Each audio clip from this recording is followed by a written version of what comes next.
while his pregnant wife cried at home. The Millionaire posted vacation. Pics with his Mistress. Then came the Audit. They say that beneath every polished photograph lies a truth we dare not expose. Meet Mark Rutherford, a millionaire who appeared to have it all, a sprawling empire, gleaming sports cars and high society connections from New York to Monaco. His social media profiles flaunted sun-kissed getaways with an alluring woman at his side, but the world didn't know the tears he left behind. At home, Mark's pregnant wife, Angela, anxiously awaited his return, watching in despair as he posted glamorous vacation photos with his secret mistress. Little did he realize that a brutal audit loomed on the horizon, poised to shatter his perfect facade.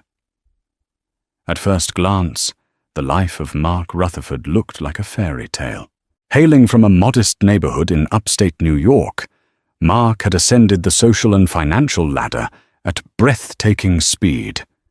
He had rebranded himself into a savvy businessman who moved effortlessly in circles filled with CEOs, philanthropists and venture capitalists from Manhattan. Guests at his lavish parties would whisper about Mark's meteoric rise, debating whether his success was the product of ruthless cunning, uncanny luck, or possibly both. His wife, Angela Rutherford, had grown up in an entirely different environment, sunlit farmland just outside Buffalo, A. Kind and gentle soul. Angela had fallen for Mark's charm when they were young. In those early years, he possessed a rare combination of drive and tenderness. She could still recall the day he proposed an intimate picnic near a serene lake where he vowed to cherish her forever. Although the lake was hardly a glamorous setting, the genuine emotion in Mark's eyes made every breeze and sunbeam feel like divine blessings upon their union.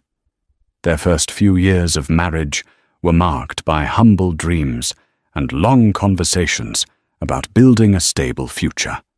Angela had a warm smile and an unyielding belief in Mark's potential. She supported him when he launched his first company, a small tech startup, funded by meager savings and the generosity of a few distant relatives. She listened patiently to his late-night brainstorming sessions and scribbled business plans on napkins. She believed wholeheartedly in the man who had once promised her that no matter how high he soared, he would never leave her side. But success, as it often does, transformed Mark. The better the company did, the more Mark's life became a whirlwind of red carpet galas, midnight phone calls with overseas clients, and secretive deals that always seemed to happen behind closed doors. Angela initially chalked it up to the demands of business. He was forging connections, building a network, ensuring they would never again fret about money. But as Mark's taste for luxury intensified, so did the gap between them. No longer content with a quiet dinner at home, he began to crave expensive restaurants, dinners with powerful executives, and weekends aboard yachts docked in exclusive marinas. During this swift transition from middle-class comfort to extravagant wealth, Angela sometimes felt like a relic of Mark's past. She struggled to navigate the new social circles he so eagerly embraced. It wasn't that Angela lacked sophistication, she simply had a different set of values. Surrounded by glitzy soirees and endless champagne flutes, Angela found herself quietly pining for their old lives, where a single bouquet of daisies and an evening stroll could ignite her spirit more than any five-star event. When Angela discovered she was pregnant, she hoped it might rekindle the warmth and closeness they once shared. She dreamed of Mark's strong arms wrapped around her, whispering excited plans for a nursery. Yet from the very first conversation, she sensed his excitement was tainted. Instead of wholeheartedly celebrating her news, he mumbled something about how a baby might complicate ongoing deals. She tried to reassure him that they would navigate parenthood just like any other challenge, united by love and commitment. But the more her belly grew, the more Mark seemed to drift. Business expansions, urgent calls from Hong Kong, clandestine texts that he refused to show her. These all took precedence. Angela, in the softness of her heart, convinced herself that Mark was merely stressed. He was under intense pressure, or so he said. If anything, it was a testament to how dedicated he was to providing a secure life for their future child. She held on to that thought like a lifeline, refusing to consider more troubling possibilities. Meanwhile, Mark privately relished his newfound status among the mega-rich. He had formed partnerships with influential names. One such person was Richard Caldwell, a private equity mogul known for his hush-hush real estate acquisitions from Manhattan to Los Angeles. Caldwell quickly became more than just a business contact. He was also Mark's mentor in the art of living lavishly, constantly reminding him, wealth is not just about what you own. It's about how you display it. Between the constant swirl of business negotiations and late-night private gatherings at Caldwell's penthouse, Mark found himself on a slippery slope of moral compromises. It wasn't just about ignoring Angela. He was now drawn to a lifestyle where excess blurred ethical lines, and where loyalty even to one spouse became just another disposable commodity. In the back of his mind, Mark rationalized everything. He was simply seizing opportunities that his younger self could only dream about. After all, once the dust settled, he'd settle down. He promised himself he would eventually focus on family life. Among the wave of new faces entering Mark's life was Cassie Delgado, a striking woman with flowing auburn hair who exuded confidence and ambition. She first appeared on the scene as a marketing consultant recommended by one of Mark's investors. Their initial meeting took place in a sleek Manhattan boardroom, and Cassie left a powerful impression. She had a knack for reading a room, understanding its power dynamics, and adjusting her tone to sway the conversation in her favor. Mark watched, half amazed and half envious, as she negotiated cutting-edge promotional deals with an ease and flair that rivaled his own. She was more than an adept negotiator. Her presence was magnetic. Cassie was the kind of woman who seemed to invite confessions and temptations, her laughter hinting at secrets waiting to be uncovered. When Mark discovered she came from a modest background much like his, he felt an immediate sense of kinship. She too had clawed her way up from near obscurity. They bonded over shared stories of once living paycheck to paycheck, mocking the condescending attitudes they endured from privileged elites. And yet, while Angela's gentle innocence had once captivated Mark, Cassie's fierceness both inspired and intimidated him. On the surface, they formed a natural professional alliance, two driven personalities with matching hunger for wealth and influence. Beneath that veneer, however, a different chemistry was building. Mutual admiration soon morphed into flirtatious texts, then secret coffee dates under the guise of client meetings. Cassie was shrewd enough to know exactly what she wanted. She was not a naive romantic easily carried away by Mark's charms. She calculated every advantage that could be gained from their liaison. Whenever Mark talked about his personal life, Cassie would gently place a hand on his shoulder, tilt her head with empathy, and convince him that she alone understood his pressures. At first, it was subtle comfort during stressful work situations. But as time wore on, those stolen moments felt like portals to an alternate reality, where Mark wasn't obligated to be the doting husband or expectant father. He was free to indulge in Cassie's wiles, free to forget that Angela existed at home, softly crying herself to sleep. Each clandestine meeting fueled an adrenaline rush, unlike anything Mark had felt before. One evening, Cassie invited him to a high-end fashion show after party, an event teeming with celebrities and socialites. Mark reasoned it was good for networking, so he attended in the dimly lit VIP lounge amid pulsing music and expensive champagne. Mark kissed Cassie for the first time.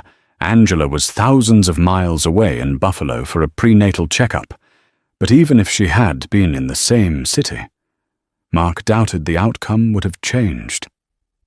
Cassie was intoxicating. For a while, their affair was their best-kept secret. Mark rationalized that no real harm was done. He was merely satisfying a physical and emotional itch. Business thrived, and Mark promised himself that once the baby arrived, he would end it. He pictured a scenario in which he'd gracefully cut ties with Cassie, quietly return to Angela, and no one would ever know. But the more he tried to imagine an exit strategy, the deeper he sank into Cassie's enticements. Before long, Cassie began to sense Mark's warring guilt. She was nobody's fool. She noticed the anxious tone in his voice after each rendezvous and spotted the wedding ring he rarely took off. Yet she never pushed for a more official status. She didn't need to. Her hold over him was strong enough, and she reaped benefits as his preferred consultant, winning her lucrative contracts. Unbeknownst to Mark, Cassie also had connections in other circles. She heard whispers of the IRS investigating not just Mark's businesses, but also Caldwell's. These tidbits floated around black-tie galas and hush-hush dinners. She gleaned from passing remarks how Mark's deals sometimes skirted the edges of legality. It was all speculation, but she kept it stored in the back of her mind should she ever need an ace up her sleeve. Angela, meanwhile, was growing more anxious by the day. Mark's excuses for his long absences piled up crucial deals, hectic travel schedules, emergency client meetings at odd hours. At times, Angela tried to voice her concerns, but Mark always brushed them off with dismissive gestures, telling her not to stress herself out during the pregnancy. Each time she felt a nagging sense that something was deeply amiss, but she forced herself to believe Mark's explanations. After all, how could the father of her unborn child be unfaithful? He was the man who once sobbed tears of joy when she agreed to marry him.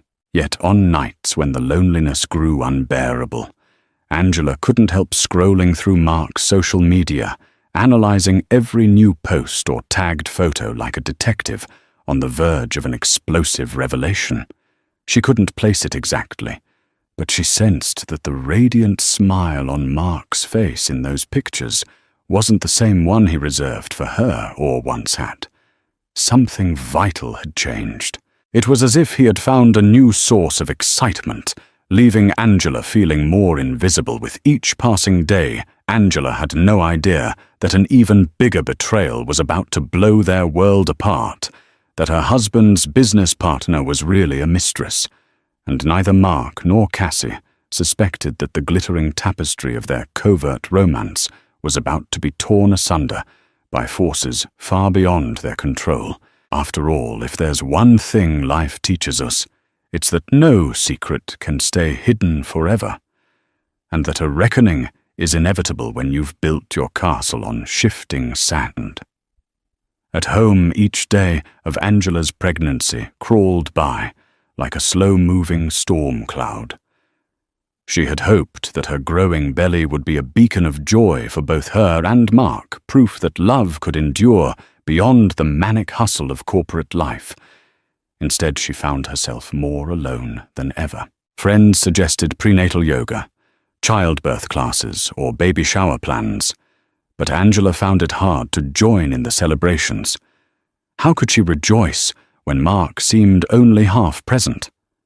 Angela's symptoms, morning sickness, mood swings, and constant fatigue were magnified by emotional distress.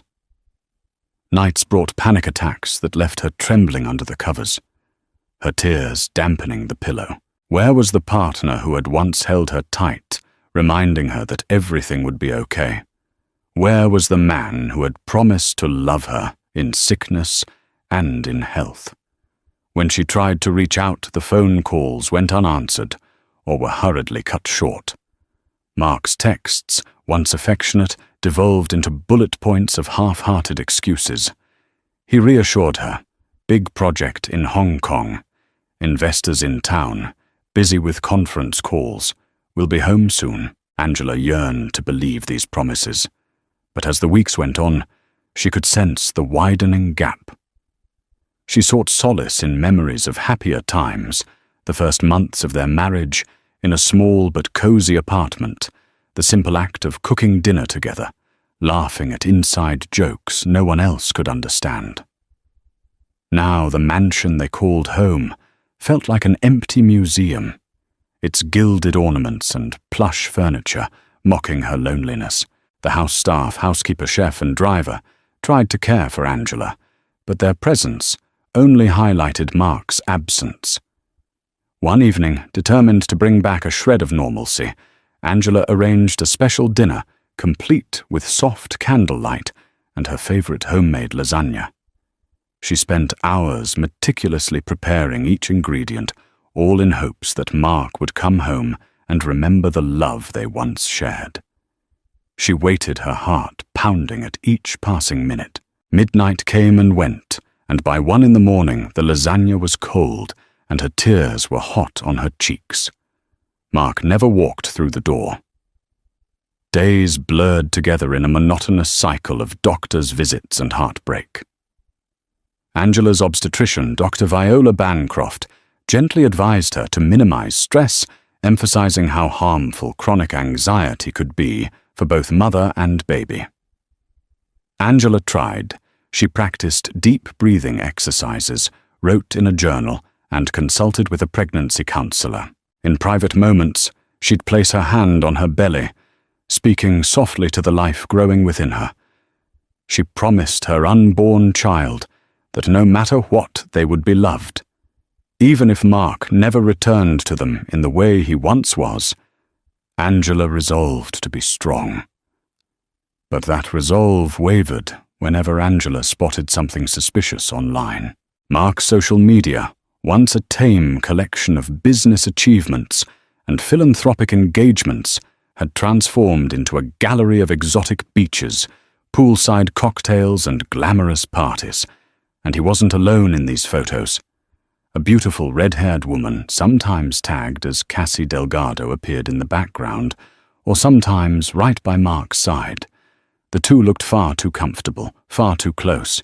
Angela tried to reason with herself that maybe it was innocent, a professional associate or a friend. Yet the intimacy in their smiles felt like a dagger in Angela's heart. She dared not question Mark about it directly. She feared the answers she might get, or worse, the way he might dismiss her concerns altogether. Still, the seed of suspicion grew fueled by late-night social media stalking and the silent agony of her intuition. Each time Angela tried to bring up Cassie's name, Mark would brush it off, repeating lines like, "She's a valuable consultant," or "We're finalizing a huge deal, stop worrying." Angela's internal turmoil escalated until one night she broke down completely. She found herself curled up on the floor of the master bedroom, phone clutched in her shaking hand, sobbing uncontrollably. The images of Mark's apparent happiness with this other woman tormented her. Her growing stomach only served as a painful reminder that while her body prepared for motherhood, Mark seemed to be living a carefree, childless existence. Amid her tears, Angela realized something she was witnessing. Mark's transformation into the kind of man he once despised, someone who put material success and fleeting pleasures above everything else, including loyalty and love. The questions piled up. Could she trust him anymore? Would he even want to be part of the baby's life? And what if these business trips were mere covers for wild vacations with Cassie? Quietly, Angela decided that if Mark refused to come home to her, she would seek the truth on her own terms. She began to imagine confronting him directly, to see his reaction, to see if he'd lie to her face. For Angela, the days of silent suffering might soon come to an end. But before she could fully plan her confrontation, fate began its own countdown. Forces were converging behind the scenes, angry investors, suspicious auditors, and the unstoppable momentum of gossip that swirled through the social circles Mark desperately tried to impress, unaware of the storm that lay ahead. Angela continued to cling to one fragile hope that Mark would redeem himself before it was too late. Beachfront villas, crystal blue waters, and indulgent spa treatments at world-class resorts. This was Mark's new normal whenever he traveled with Cassie. The pair found endless excuses to combine work trips with scenic getaways, posting tastefully curated snapshots on social media. In each photo, Mark radiated a carefree smile, as if the sum of his worries amounted to nothing more significant than choosing the next cocktail to sip.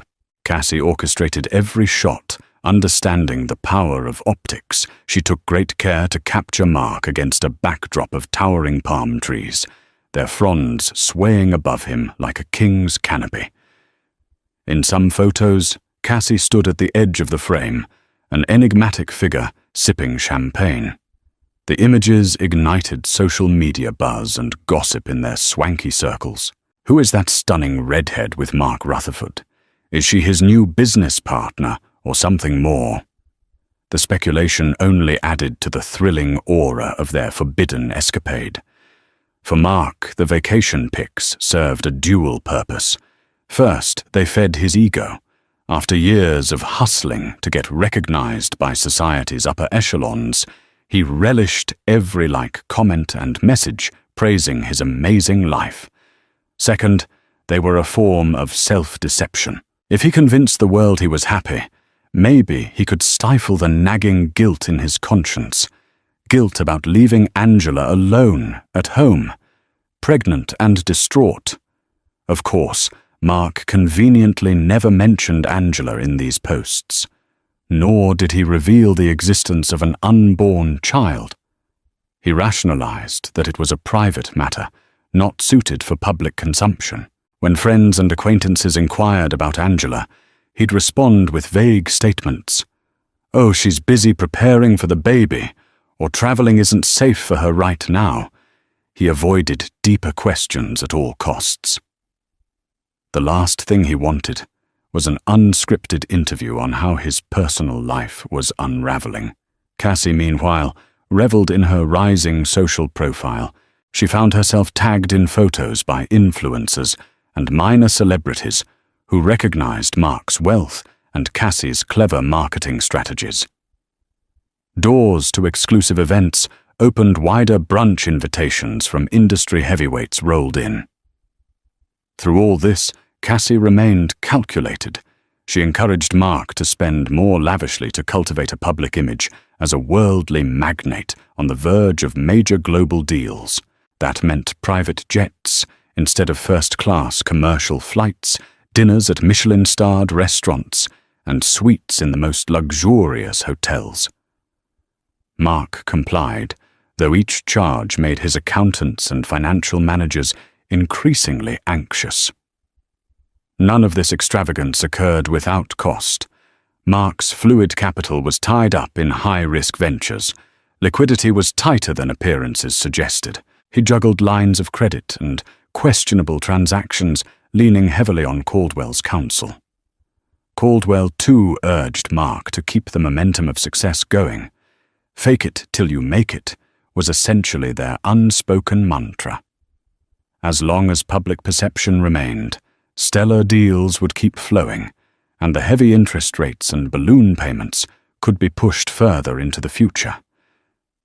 But cracks in the glossy surface began to form. On a particular getaway in Fiji, Mark received a barrage of frantic texts from his CFO. Financial regulators were poking around. Some suspicious wire transfers were flagged. Panicked investors were demanding clarifications on how Mark's so-called expansions aligned with his sudden personal spending, Mark tried to brush it off, determined not to let anything ruin his beach holiday with Cassie. He reasoned that this was just a minor hiccup. Nothing a few well-placed phone calls and quick financial maneuvers couldn't fix. Cassie, ever attuned to the slightest shift in Mark's mood, pressed him for details. He only offered vague reassurances about routine audits and overzealous inspectors. This was the first time she witnessed a real worry flicker behind Mark's confident facade. Sensing the potential threat to her cushy arrangement, Cassie tried to downplay it, coaxing him back into the carefree zone. They snapped more radiant selfies on the shore, hoping to drown out reality with digital illusions.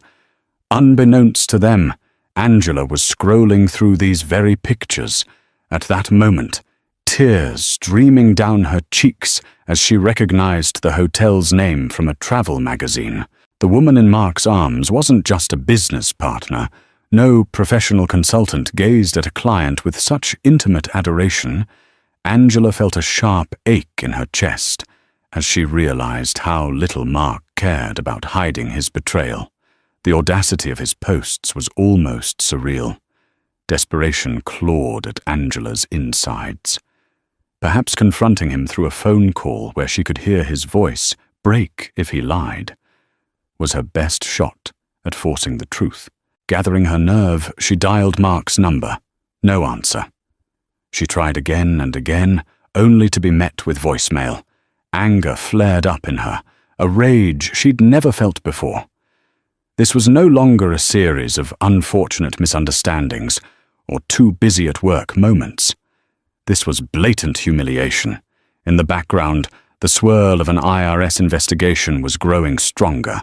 Anonymous tips and suspicious transaction reports had caught the attention of forensic accountants who were beginning to follow the money trail. The timing of Mark's lavish travels raised red flags. Why, they wondered, would a businessman under such financial scrutiny broadcast opulent holidays across social media? Didn't he realize that auditors often examine lifestyle displays as part of their case? For Mark, ignorance felt like bliss. The more pictures he posted, the less real his looming problems seemed. Yet reality was closing in fast. The golden sand and azure waves might have served as a temporary stage for his fabricated paradise, but the tides were about to shift. And when they did, they'd wash away more than just footprints in the sand. While Mark and Cassie soaked in, the Fiji Sun agents at the Internal Revenue Service's Manhattan branch started piecing together fragments of an intricate puzzle. Spearheading the investigation was a meticulous auditor named Mallory Finch, reputed for her tenacity and keen ability to spot inconsistencies in vast financial records. Mallory had received a discreet tip about Mark Rutherford's questionable income streams, and once she opened his file, she discovered an alarming mismatch between his reported earnings and the lifestyle he flaunted. Mallory was never one to jump to conclusions, but the more she dug, the more anomalies she found. A sudden influx of capital, suspiciously timed with Mark's social media updates of private jet getaways, a pattern of shell companies popping up in multiple states, then vanishing without clear financial statements, offshore accounts vaguely tied to Mark's business, some of which contained substantial deposits from individuals flagged for previous tax evasion. These pieces raised her eyebrows, and Mallory suspected this investigation could balloon into something far larger than a mere tax discrepancy. Her next step involved contacting individuals who might share insights on Mark's dealings. One name that kept surfacing was Richard Caldwell, the private equity mogul rumored to have a hand in Mark's expansions. Caldwell himself was already under IRS scrutiny for unrelated properties in Florida and the Carolinas. If Caldwell and Mark were pooling resources in some illicit scheme, it could spell big headlines. Mallory prepared requests for bank statements, wire transfers, credit card expenditures, anything that would illustrate the true scope of Mark's financial empire. At the same time, Mark's CFO, Brian Cummings, was drowning in chaos. As soon as he noticed the heightened interest from regulatory authorities, Brian tried to warn Mark. But each call went unanswered, each email unreturned. Panic thrummed in Brian's chest. The entire finance department was on edge, especially after receiving official requests from the IRS for detailed financial records. Paper trails that Mark had insisted be handled discreetly were now fair game. If Mark didn't address these issues promptly, the meltdown would be inevitable. Behind the scenes, Caldwell played it cool. In public, he would toast Mark as a brilliant entrepreneur and encourage him to keep up appearances. In private, Caldwell had already started distancing himself, transferring assets, and instructing his own legal team to prepare for inquiries. If the walls caved in, Caldwell intended to emerge with minimal damage, leaving Mark to shoulder the brunt of the consequences. Word of the looming audit spread quietly through Manhattan's financial circles.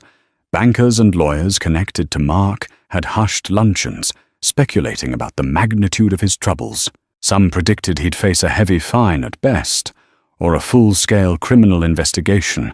At worst, a few even took delight in the prospect of Mark's downfall, viewing it as an inevitable collapse for a man who rose too fast, spent too freely, and believed himself untouchable. Meanwhile, Angela was oblivious to the complexities of Mark's finances. Her world was confined to heartbreak and concern over her unborn child. She knew Mark must be in trouble. The abrupt changes in his behavior, the money he threw around so casually, the hush-hush deals he once mentioned but refused to elaborate upon. Yet she couldn't fathom the depth of the scandal brewing. Each day her anxiety deepened, a feeling that something catastrophic was hovering just out of sight. It all came to a head when Angela received a strange phone call from one of Mark's junior associates, a woman named Kara Hoffman. Although Kara didn't divulge specifics, she sounded panicked. "Angela, I don't know if you're aware, but there are investigations going on. Things look bad." Angela's heart pounded in her ears as Kara's words spilled over the line. "We're being asked for documents, receipts. I think Mark's in serious trouble. And look, this might not be my place, but I think you should know Mark's not who he used to be." Angela thanked Kara, her mind spiraling with questions. What exactly were they investigating? Had Mark committed fraud? Was he actually bankrupt and hiding the truth? The uncertainties gnawed at her. She ended the call feeling more determined than ever to confront Mark. She realized that her heartbreak over his possible affair was only one part of a bigger, uglier picture. If he was entangled in financial crimes, her unborn child's future would be at stake too. In Fiji, Mark was irritated to see a slew of missed calls from Brian and a cryptic text from Caldwell. "We need to talk ASAP." He tried to keep his calm exterior, but Cassie noticed the worry lines etched across his brow. Over an expensive bottle of wine at a cliffside restaurant, Mark finally admitted to her that the IRS might be launching a routine audit, but insisted it was nothing major. Cassie, who had heard different rumors from her insider network, suspected it was more serious than Mark let on. Yet she feigned reassurance, drawing Mark into a languid embrace. They'd handle it together, she cooed. They were unstoppable when united. That night, however, Cassie stepped outside onto the moonlit beach and placed a phone call to one of her closest confidants, an attorney who specialized in corporate law.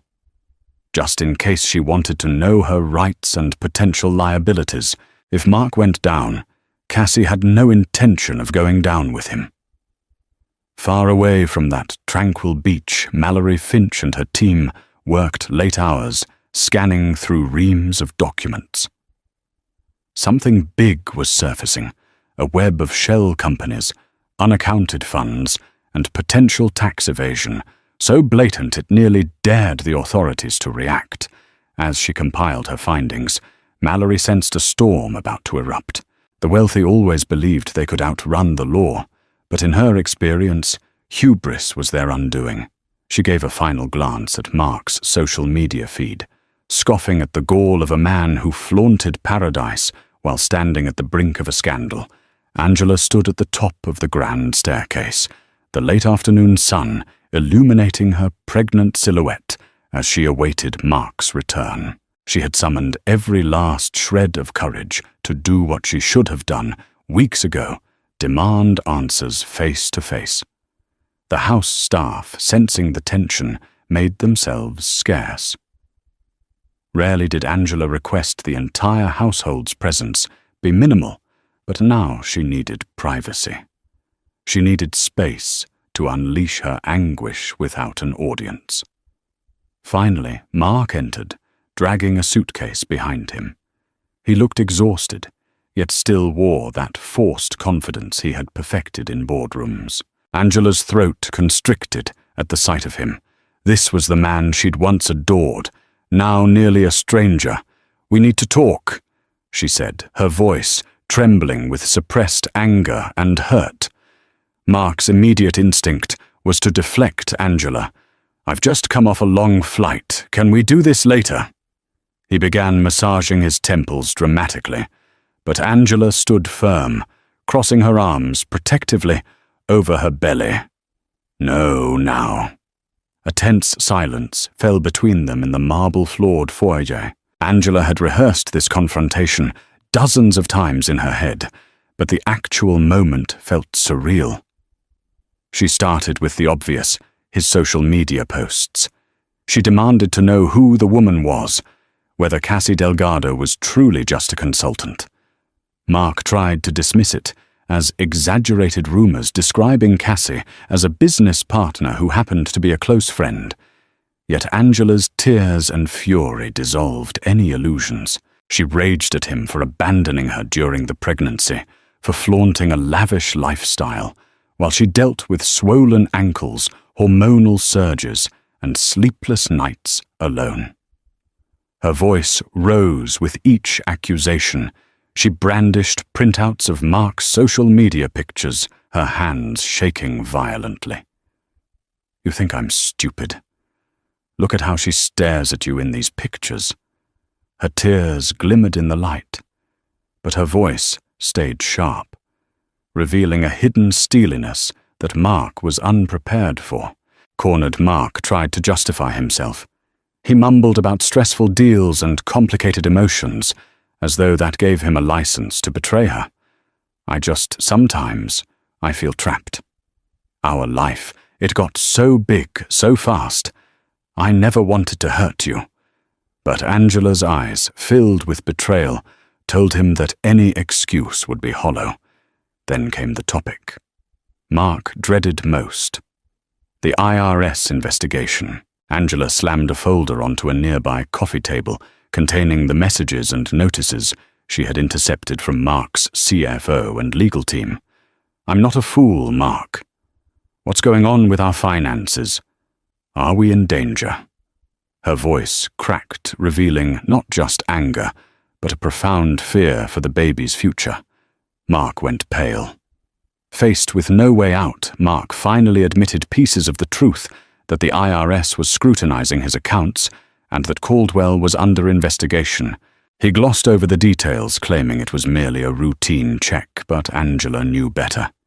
She told him about the phone call from Kara Hoffman, the anxiety in the finance department, the hush-hush rumors swirling in business circles. Mark's casual dismissal of the audit set her on edge. She could see the worry etched in his eyes, belying his false assurances. In that painful moment, Angela realized they were standing on the precipice of something far larger than infidelity. They were at risk of losing their home, their reputations, possibly even their freedom if Mark's dealings were truly illegal. A swirl of confusion overtook her. How could the man she loved, who once saved every penny to buy her a modest engagement ring, have drifted so far into moral bankruptcy, summoning what strength she had, left Angela delivered an ultimatum. Either you end this affair, cooperate fully with the investigation, and prove you can be a father, or I'll leave. I won't stand by and let you drag me and our child down with you. Her tone was firm, a quiet declaration that shattered Mark's self-serving illusions. For the first time, he saw in Angela a strength more formidable than he had ever imagined. He stuttered, pleading with her to let him make it. Right, insisting that Cassie meant nothing, that he'd handle the IRS. But Angela stared at him, tears still streaming. She gave him one last chance, an opportunity to come clean and choose family over his addictive chase for wealth and excitement. Mark stood there, drenched in shame and uncertainty, uncertain if he could muster the courage to confront the monstrous problems he himself had created. The moment Mark set foot in his corner office. The next day, he felt the tension in the air so thick it could be cut with a knife. Several of his junior associates were huddled in the hallway, whispering among themselves. His CFO, Brian Cummings, appeared frazzled eyes, lined with dark circles from working through the night. A handful of boxes, filled with financial documents, stood stacked against the walls, evidence that the office had been combed through thoroughly. No sooner had Mark taken a seat behind his expansive mahogany desk than Mallory Finch, the lead auditor from the IRS, entered the room. She introduced herself politely, but her demeanor carried the authority of someone who had already unearthed serious irregularities. Mark tried to maintain his usual cool composure, but Mallory's questions were pointed. We'll need full access to your ledgers, bank statements, and any documentation related to your offshore accounts, she stated, her voice calm yet unyielding. One by one, Mark's staff delivered files to Mallory and her audit team. The entire office felt like a crime scene, with accountants and lawyers picking through every line item, every receipt and every contract. Mark attempted to project an air of cooperation, hoping that by acting transparent, he might reduce suspicion. Yet behind the facade, panic flared in his chest with each document he signed over. Over the following days, Mallory's team uncovered evidence of large sums of money flowing through shell corporations. Whenever Mark tried to feign ignorance, Mallory presented him with email correspondences or suspicious wire transfer confirmations bearing his digital signature. In meeting after meeting, Mark struggled to explain the labyrinthine structure of his business dealings. He found himself stumbling over the complexities, some of which Caldwell had orchestrated. Meanwhile, Caldwell was conspicuously absent. Phone calls to him went straight to voicemail, and cryptic text messages offered no real support. Mark finally reached Caldwell's lawyer, only to be informed that Caldwell was unavailable and that Mark should speak to his own legal counsel. Though Mark's official stance remained that he and Caldwell were partners, Caldwell had begun insulating himself from the fallout. Cassie, too, seemed suddenly distant. She had been helpful before, but once the audit gained momentum, she avoided dropping by the office or appearing with Mark publicly. She insisted it was best to keep a low profile until the situation blew over. Privately, Cassie was assessing whether Mark was worth sticking around for, or if she should jump ship to protect her burgeoning career. The glow of their sun-drenched vacations felt like a lifetime ago. Now every conversation crackled with tension. Amid the chaos, Angela received a flurry of calls from Mark's lawyers, advising her to limit any public statements or social media posts that might affect the ongoing investigation. Though she had no intention of speaking publicly, she understood the subtext. They feared she might vent her frustrations, potentially exposing more of Mark's secrets. She responded politely, but remained on guard, reluctant to trust anyone paid by Mark's questionable fortunes. But for Angela, the real challenge was emotional. She felt paralyzed, uncertain whether to believe Mark's repeated assertions that he was handling it. With each day, her baby grew inside her, a silent testament to the gravity of the life choices swirling around her. She was torn between anger, heartbreak, and the faint hope that Mark could somehow rectify the damage he'd wrought. As the audit wore on, Mark's worst fears materialized. His personal finances, those he had guarded most fiercely, were now under scrutiny. Mallory's team discovered that some of his lavish personal expenses were siphoned directly from corporate accounts. Worse, there was evidence of tax fraud, with Mark claiming deductions for luxury trips that in reality had nothing to do with legitimate business. It was the perfect storm for a case that could escalate beyond simple fines into criminal charges. In a tense meeting late one evening, Mark's legal counsel laid everything on the table. If you don't fully cooperate and provide any remaining documents, the IRS may pursue charges. You could face prison time, Mark reeled. Jail had never been part of his wildest calculations. He had assumed that being wealthy and well-connected would insulate him from serious legal consequences. Now that protective veil was disintegrating, needing a lifeline.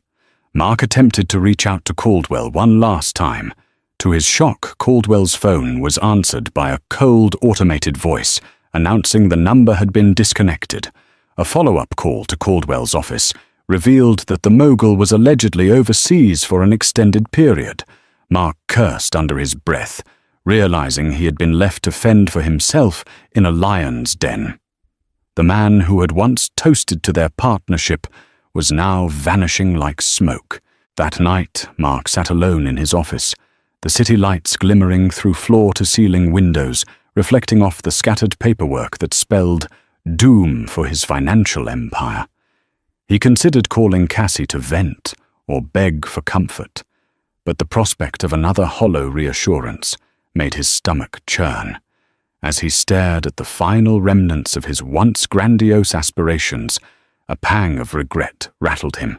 He had traded his wife's love and his family's future for fleeting thrills and illusions of grandeur.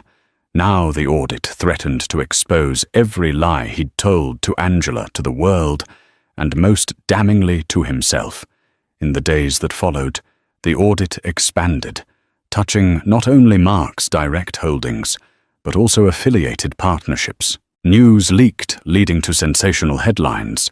Millionaire entrepreneur under IRS probe, high-flying lifestyle meets harsh reality, and partner of Richard Caldwell, questioned in major tax evasion case. Journalists began digging into Mark's background, painting him as the poster child for new money gone awry. Every flashy social media post he'd made with Cassie became tabloid fodder. The images relabeled as evidence of possible embezzlement. His office phone rang incessantly with calls from investors, business associates, and even distant relatives who wanted their slice of the truth or an explanation of how he'd tarnished the family name. Mark's PR team scrambled to contain the fallout, spinning statements about how he was fully cooperating with authorities. But the tone was grim, and the public consensus leaned toward condemnation. People love a success story, but they find an equal or perhaps greater thrill in watching a figure stumble, especially one who had reveled in ostentatious displays of wealth. Cassie Delgado, once an ever-present source of excitement, showed up unannounced at Mark's office one evening. Her eyes darted nervously around the reception area, where agents and lawyers were busily poring over boxes of files. She slipped into Mark's private suite, shutting the door behind her with a soft click. Mark, physically and emotionally drained, looked up surprised and guarded. She spoke in a hushed tone, a tremor in her voice, betraying the panic beneath her practiced composure. "Mark, this is getting out of hand. The IRS could start looking into every transaction I handled for you. My name is on some of those marketing contracts. If they think I'm part of this..." She left the threat unspoken. Mark stared at her, half annoyed, half sympathetic. He realized she had never planned to be caught in a legal quagmire. Her loyalty was as transactional as any of his offshore ventures. In a bid to reassure her, Mark promised that her name would remain clear, insisting she hadn't knowingly committed any crimes. She demanded to see documents, emails, receipts, anything to confirm she wouldn't be implicated. Reluctantly, Mark allowed her a glimpse into some sanitized versions of his accounts. Yet the tension between them was palpable.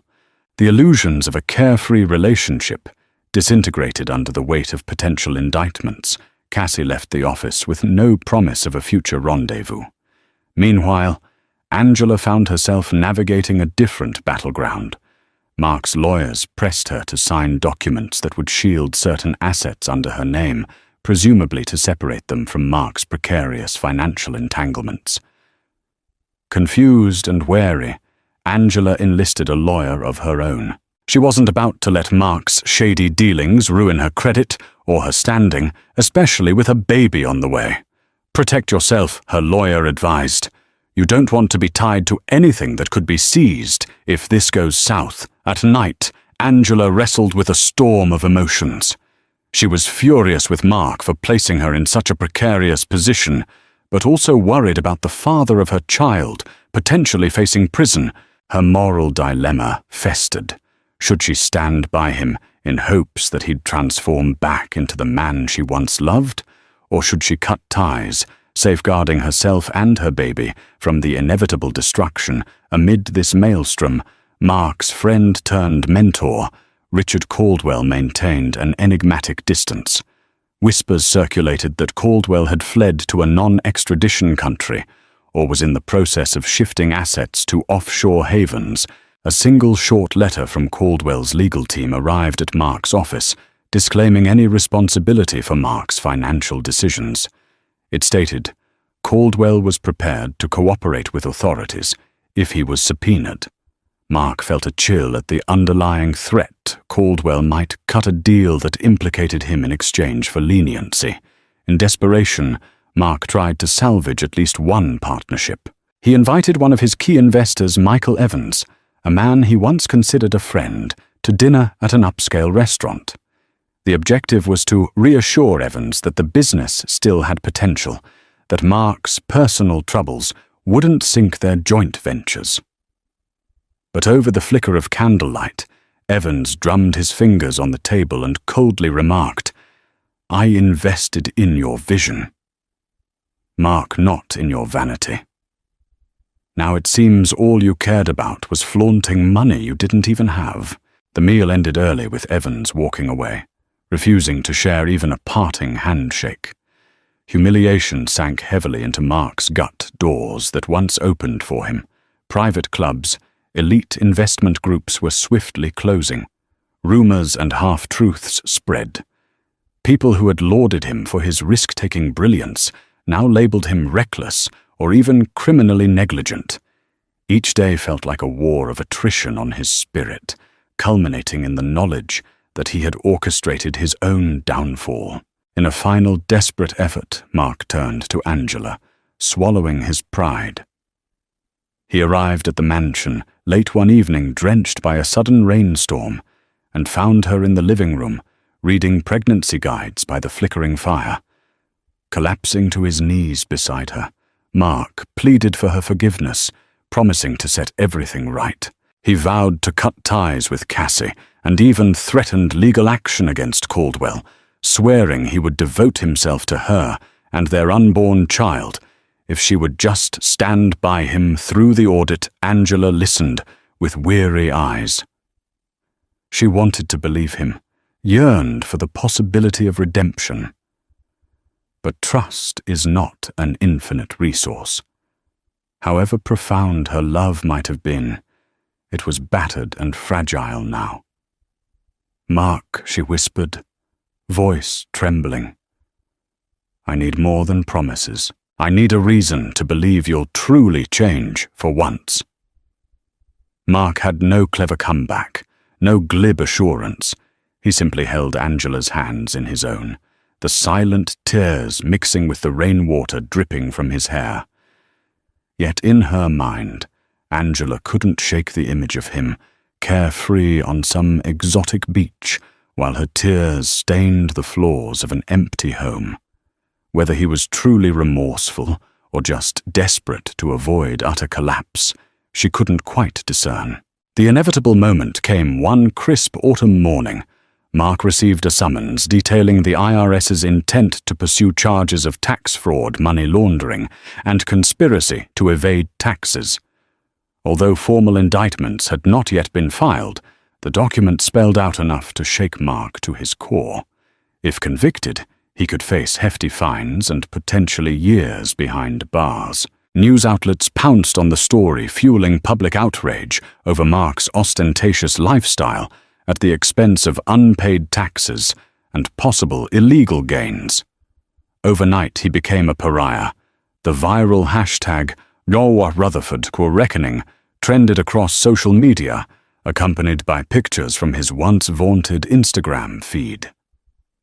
Memes ridiculed him as a cautionary tale of greed and moral decay. As the IRS case progressed, Mark's lawyers advised him to seek a plea deal, something that might reduce jail time if he cooperated fully and revealed any co-conspirators.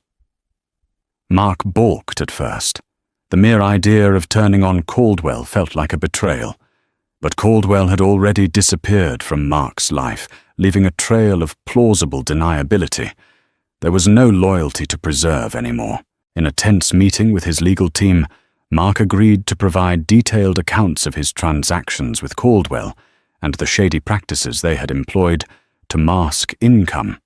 It was a desperate act, akin to dragging others into the fire to lessen his own burns. Mark felt equal parts anger and shame. His once proud confidence had eroded, leaving behind a man grasping for any lifeline. Meanwhile, Angela watched from the sidelines, sickened and heartbroken. She was summoned as well, though primarily as a witness. Her name was on certain joint bank accounts. Her baby bump had grown. Each kick reminded her of the new life she was trying to protect. She prepared herself to testify, truthfully determined not to lie for Mark. If he had ever truly loved her, he wouldn't force her into the role of accomplice. Cassie Delgado, too, was called for questioning. While her official work for Mark's firm was deemed legitimate, investigators wanted to ensure she wasn't complicit in any financial crimes. Terrified of criminal charges, Cassie painted herself as merely an employee, someone who had no role in Mark's financial decisions.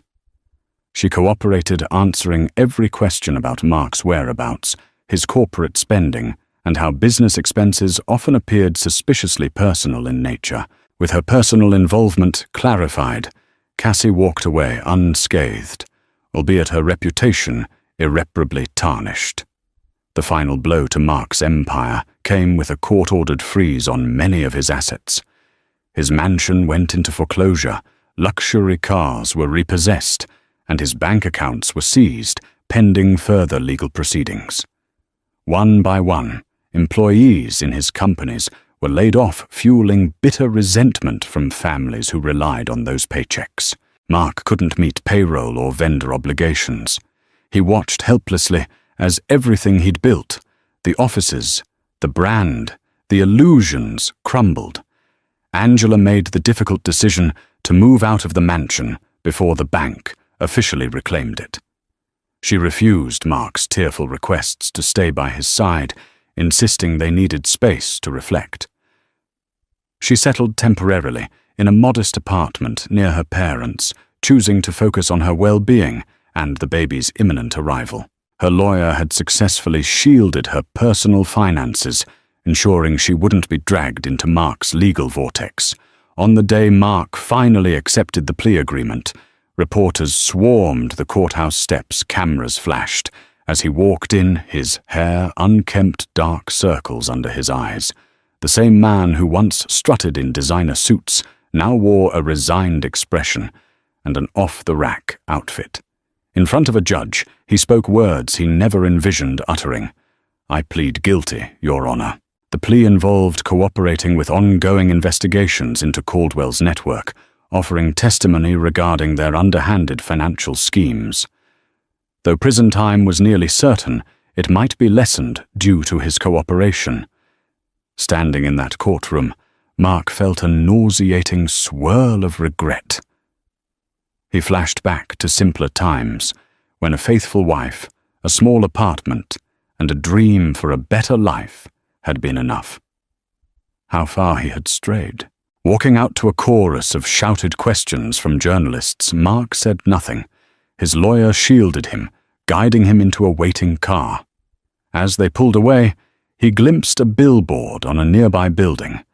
It displayed a gleaming tropical scene, with a couple laughing on a beach, a seductive advertisement for holiday packages.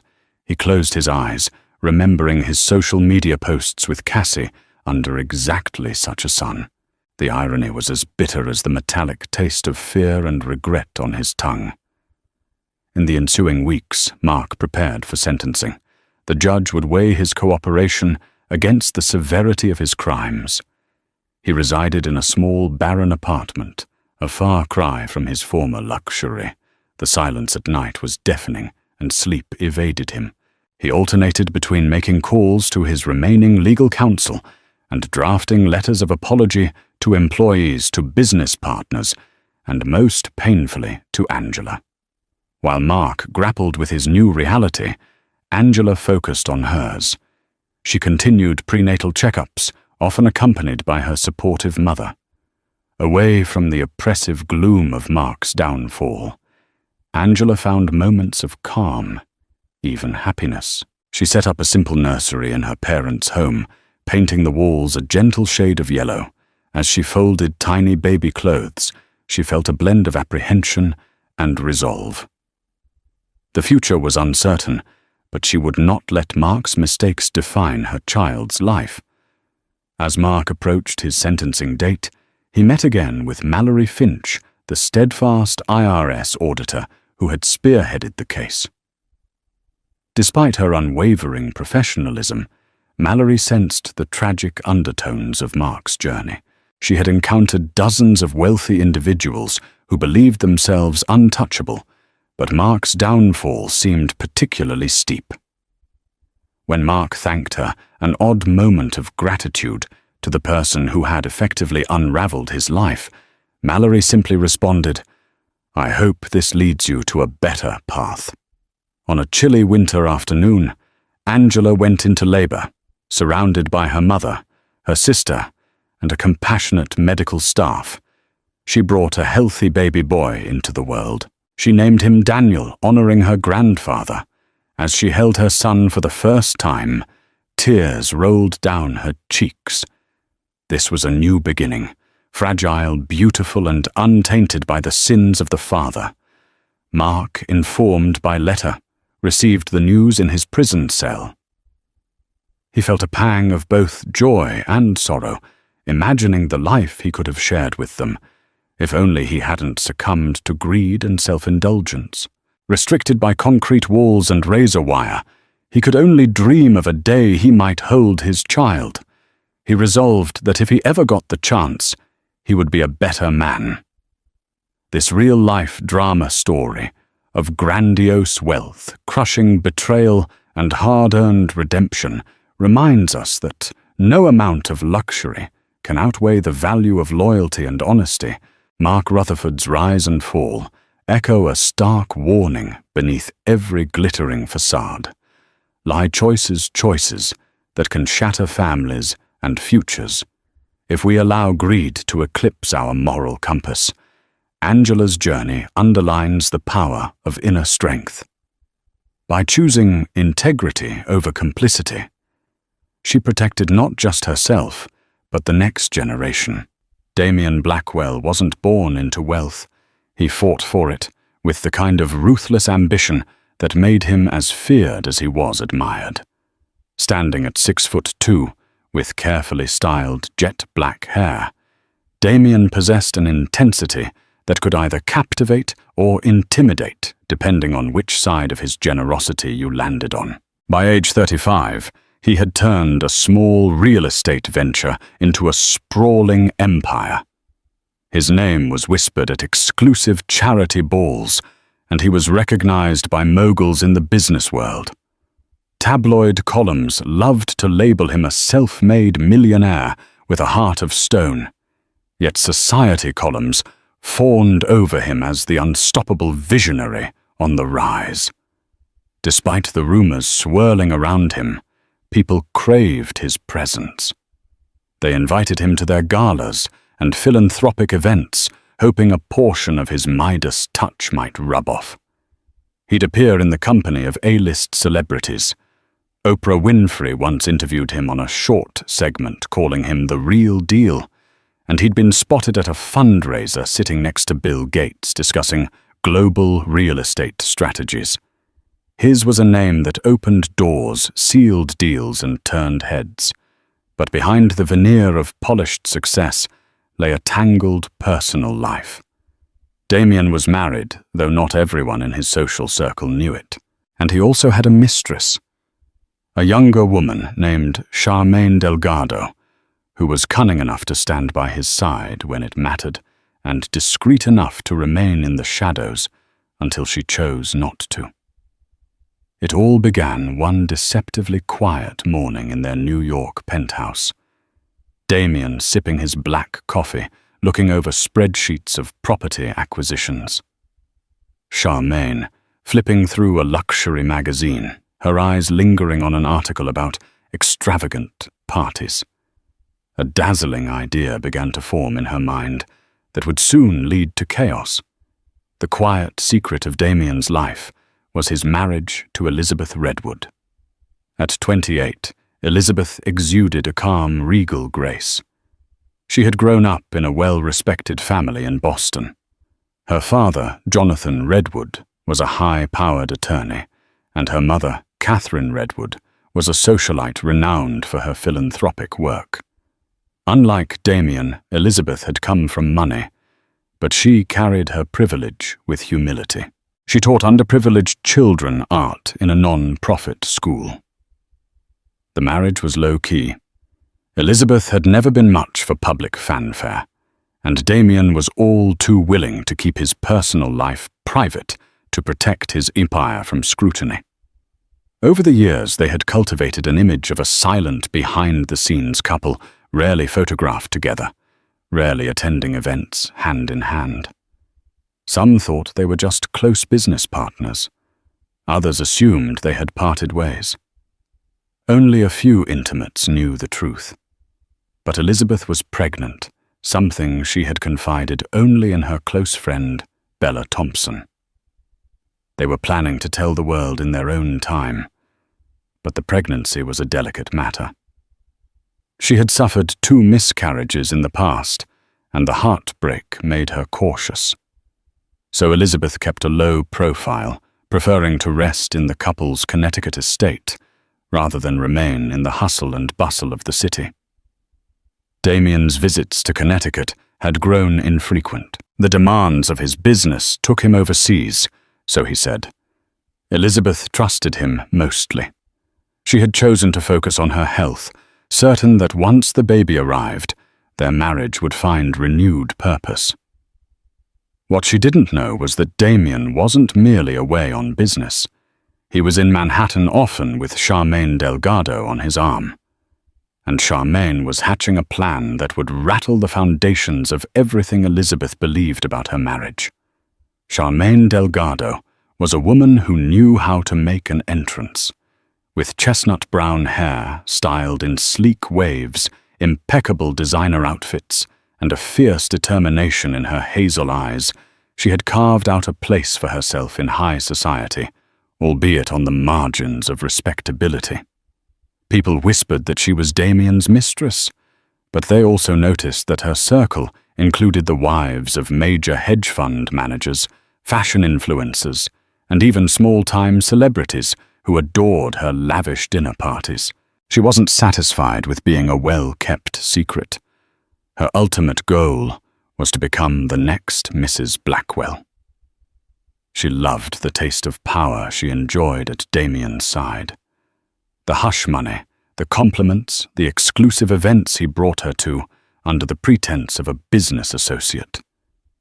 She wanted more than stolen weekends in a Paris penthouse or summers at a Tuscan villa. She longed to replace Elizabeth Redwood, whom she considered dull and undeserving of the empire Damien was building. "Have you thought about throwing a party?" Charmaine cooed one morning as she lounged in Damien's penthouse, the city skyline glittering behind her. A big one, with all the right people. It could be a statement event. Maybe a fundraiser for your new philanthropic arm. Damien, engrossed in reading a financial report, merely raised an eyebrow. "You know those events are important, but we have an entire pep team that organizes them. I don't need more noise around me," she persisted. "We need to show the world you're a man of the people, not just a cutthroat deal-maker. And you know I can handle logistics. Our friend Ariana Roswell from the Van Cleef & Arpels brand could sponsor part of it. It'll be huge, darling." He shrugged. "I'll consider it.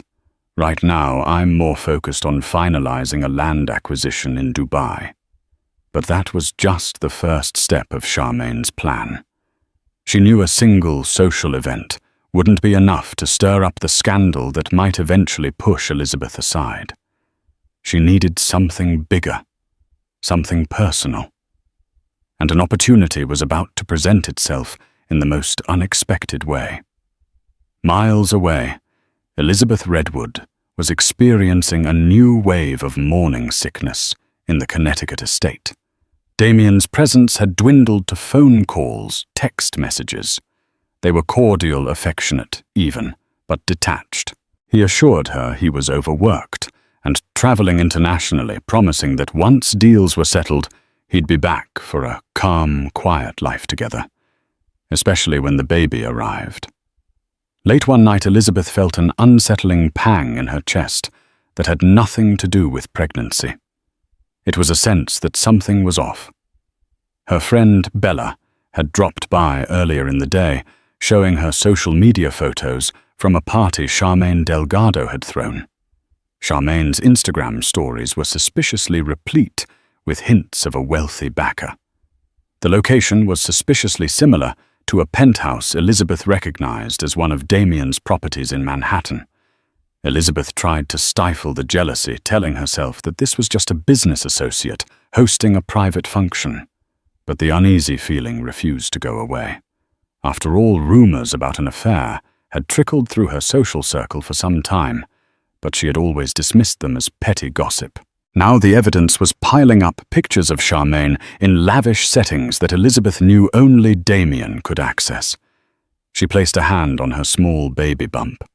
With the child's gentle fluttering in her womb, it felt like both a promise and a reminder. She and Damien were a family. They had a future. She told herself, "I have to trust him. Stress is the last thing I need right now." But doubt is a seed that once planted grows rapidly, especially in the lonely quiet of a large estate where your husband's presence is rare. One drizzly afternoon, Charmaine discovered the depth of Damien's secret. A single oversight on his part, he had left a series of open messages on his laptop while he stepped away to answer a phone call. Charmaine saw a digital note from Damien's assistant congratulating him on his wife's pregnancy. Charmaine's heart clenched. She knew Elizabeth existed, but she hadn't realized Elizabeth was pregnant. Jealous fury simmered beneath her carefully poised exterior. She paced the penthouse, chewing on her glossed lip. Eyes narrowed. "He's going to have a baby with that woman," she hissed under her breath. "What about me?" But soon a twisted idea formed in her cunning mind. She decided to use this pregnancy to her advantage. If she could insert herself into the baby's life, she might become indispensable. And so she hatched a plan, so audacious it felt almost delirious, host a baby shower. For Elizabeth, yes, but secretly orchestrated by Charmaine herself and used as a platform to humiliate the pregnant wife or force a confrontation in public. She cornered Damien one evening with a proposition. "You never do anything big for Elizabeth," she said sweetly. "Why don't we celebrate her pregnancy? It'll be good, Pierre. Everyone in your social circle will know you're a family man. You're committed to your wife." He stiffened. "Elizabeth is very private. Besides, she's in Connecticut, and you know she's had complications before. She wouldn't want a big show." "Oh, hush," Charmaine insisted. "We'll make it a small, intimate affair. A high-end baby shower with carefully vetted guests. I'll handle everything discreetly. It'll be a great show of unity, especially for the tabloids. You could even do it at one of your properties to keep it private." Damien frowned, torn. "I don't think Elizabeth would appreciate it if a stranger organizes her baby shower." Charmaine placed a manicured hand on his shoulder. "Sweetheart, you need to show your support to your wife. Let me help. I'll ensure it's tasteful. No press, just close friends. I'll do all the heavy lifting. Besides, if you throw a shower for her, it'll erase all those silly rumors about me and you." Her eyes sparkled with the hidden motive, a chance to stake her claim in his life, to show Elizabeth and the world that she was more than just a rumor. Damien was reluctant, but eventually conceded, thinking it might indeed quell whispers of scandal if there appeared to be a friendly relationship between the two women. Charmaine couldn't help but smirk when he agreed. She quickly sent out invitations, making sure to invite only select members of high society and a few of Elizabeth's acquaintances. She didn't invite Elizabeth's family or closest friends. She wanted to keep the event's planning under her strict control. News of the upcoming baby shower spread quietly through upper-crust circles, almost as if it were a secret event for the select few. Elizabeth heard about it from Bella Thompson, who received an invitation by email. Elizabeth's confusion grew. A baby shower hosted by Charmaine Delgado.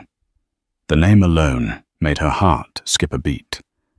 Instead of confronting Damien directly, Elizabeth decided to keep her composure. She confronted him calmly on a phone call. "Why is Charmaine Delgado organizing my baby shower?" Damien cleared his throat, his tone reassuring. "I wanted to do something special for you," Charmaine volunteered. "She's helping me out. I have so many business commitments, and you know she's got connections in event planning circles. She promised it would be small and refined." Elizabeth's gut twisted, but a part of her wanted to believe he was telling the truth, that Charmaine was merely a helpful business associate. She grudgingly agreed to attend, if only to avoid stress and hope for the best. After all, she had always wanted a moment to celebrate her pregnancy with friends. Maybe this was an olive branch. Maybe it would help her and Damien reconnect. But behind the scenes, Charmaine pulled every string to make this baby shower a spectacle. She selected an opulent venue, a palatial rooftop terrace belonging to one of Damien's real estate partners overlooking Central Park. She ordered pastel floral arrangements, towering centerpieces of orchids and roses imported from a prestigious florist in Paris. There would be a harpist, a string quartet, an array of gourmet amuse-bouches, and a cake so lavish it rivaled wedding tears. In the hush of her private thoughts, Charmaine planned her own unveiling. She would arrive looking stunning, the perfect hostess. She'd drop hints about her closeness with Damien to unnerve Elizabeth. And if all went according to plan, Elizabeth would be so overwhelmed she might even retreat, leaving Charmaine to bask in Damien's spotlight. As the date of the shower approached, Elizabeth felt an unshakable anxiety. She was 7 months pregnant, trying to remain calm for the sake of the baby. Bella accompanied her to Manhattan, insisting she shouldn't go alone given her fragile emotional state. They arrived at the luxury hotel where Damien had booked them a suite. When Elizabeth entered the penthouse suite, she found a note from Damien, apologizing that he wouldn't be able to join her immediately. He had an urgent business dinner. She sank into the plush sofa, tears threatening. Her hand instinctively rested on her belly, feeling the baby's gentle kicks. Bella poured her a glass of sparkling water. "Damien's being distant again," Bella said softly. "Do you trust him?" "Lizzie." Elizabeth blinked back tears. "I'm trying to. Everything is so confusing right now. He insists he loves me, wants this baby. Yet I see Charmaine in all his public appearances, and now she's hosting my baby shower." Bella offered a reassuring arm around her shoulder. "Tomorrow, you'll see the truth. Sometimes you need to look your fears in the eye. If something is off, I'll be right there to support you." That night, Elizabeth couldn't sleep. She thought of her father's disapproving glance whenever the subject of Damien arose, recalled how her mother once gently hinted that Damien's lifestyle might not mesh well with a stable marriage. Elizabeth had defended him passionately, saying he was just driven, not unfaithful. Now her worst suspicions were creeping in. Could Charmaine Delgado be more than just a helpful business associate? A brilliant late-morning sun bathed the rooftop terrace in golden light the next day. Waitstaff wearing crisp white uniforms circulated silver trays of champagne flutes, fresh squeezed juices, and hors d'oeuvres. Guests trickled in, each more glamorous than the last. The decor was a pastel dreamscape. Delicate pink, mint, and lavender ribbons dangling from tall arches of greenery. A harpist plucked gentle tunes in the corner. Charmaine Delgado made her entrance in a sleek mauve cocktail dress with diamond accents. Heads turned. She was radiant, playing the role of the gracious hostess to perfection, greeting influential socialites and business figures with warm smiles. She seemed to relish every polite question about her connection to the Blackwells. Her eyes roved over the crowd, waiting for Elizabeth. After a tense elevator ride, Elizabeth arrived on the rooftop, escorted by Bella. The moment Elizabeth stepped onto the terrace, a hush fell, followed by murmurs of admiration. She wore a flowing cream maternity gown, her face glowing despite her anxious heart. She placed a protective hand over her baby bump. Charmaine approached with outstretched arms, her smile a calculated blend of warmth and condescension. "Elizabeth, darling, I'm so glad you made it. I've been dying to meet you in person." Elizabeth plastered a polite smile. "Thank you for hosting this. It's quite lovely. I wanted to honor the mother of Damien's child." Charmaine emphasized the name with a slight smirk. "He's told me so much about you. We must chat more later, once you've greeted all these lovely guests." Elizabeth nodded, her brow furrowing.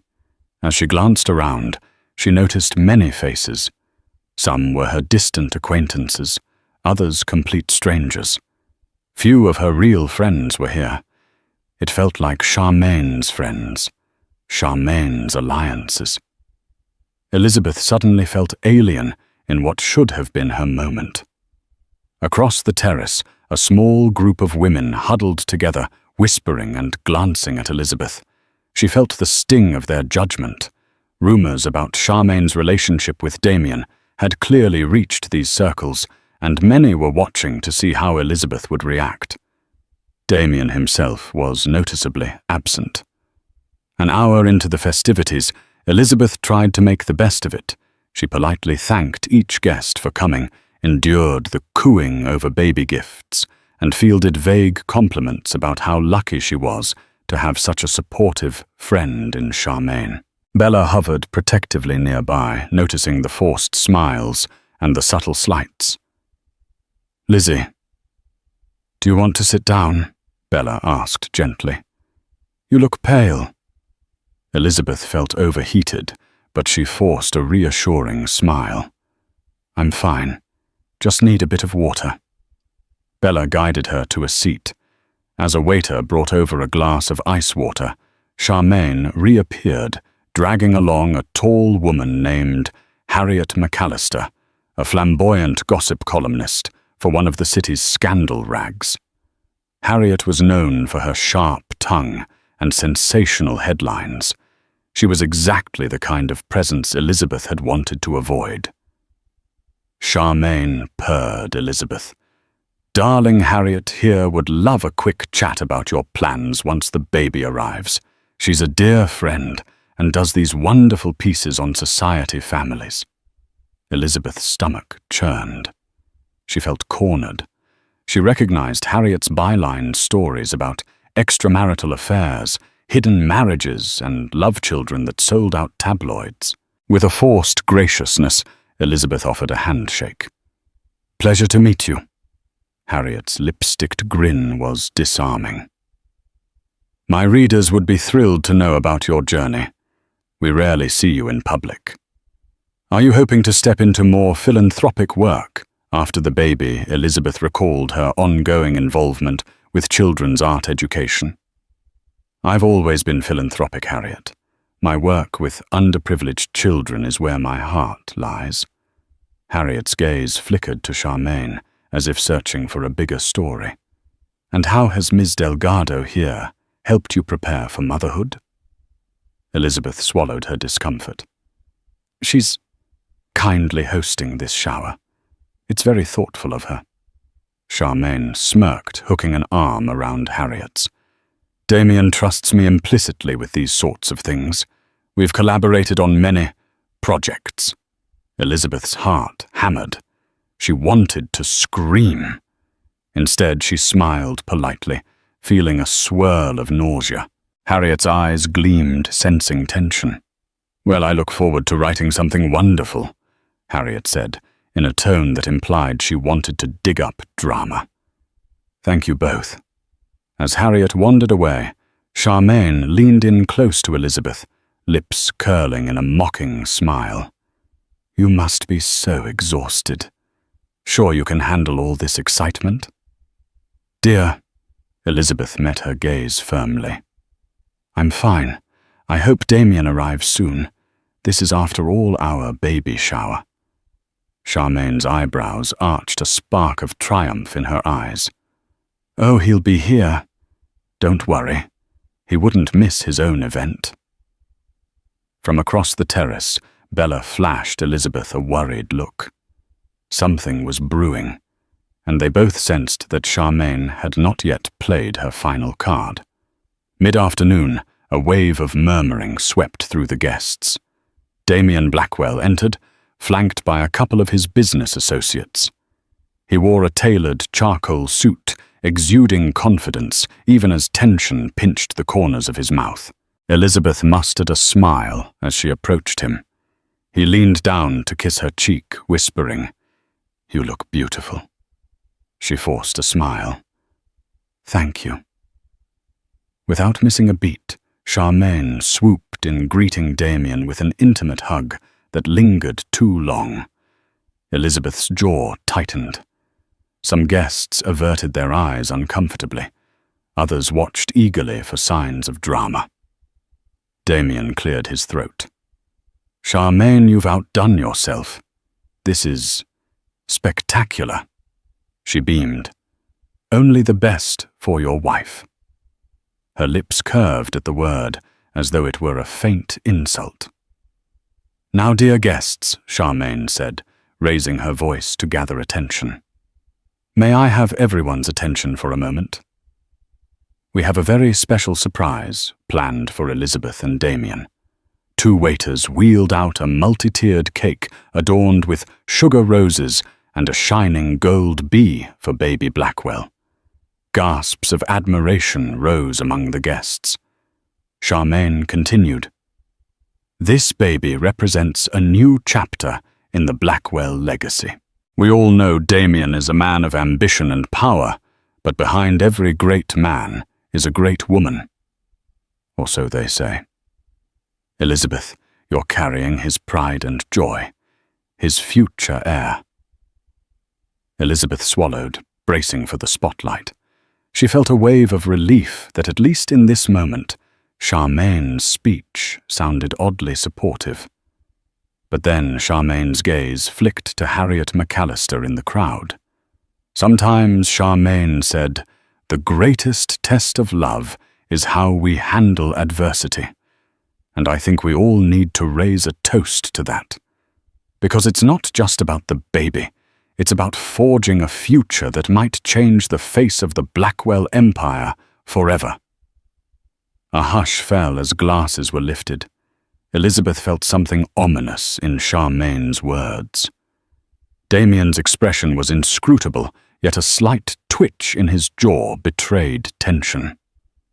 "Cheers!" Charmaine declared, her eyes flashing with triumphant challenge. Glasses clinked, but no one seemed entirely at ease. It was as though the moment was waiting for something to drop like the hush before a devastating storm. The cake was sliced. The harpist played softly, and guests milled about in the golden glow of early evening. Bella pulled Elizabeth aside gently, pressing a crisp document into her hand.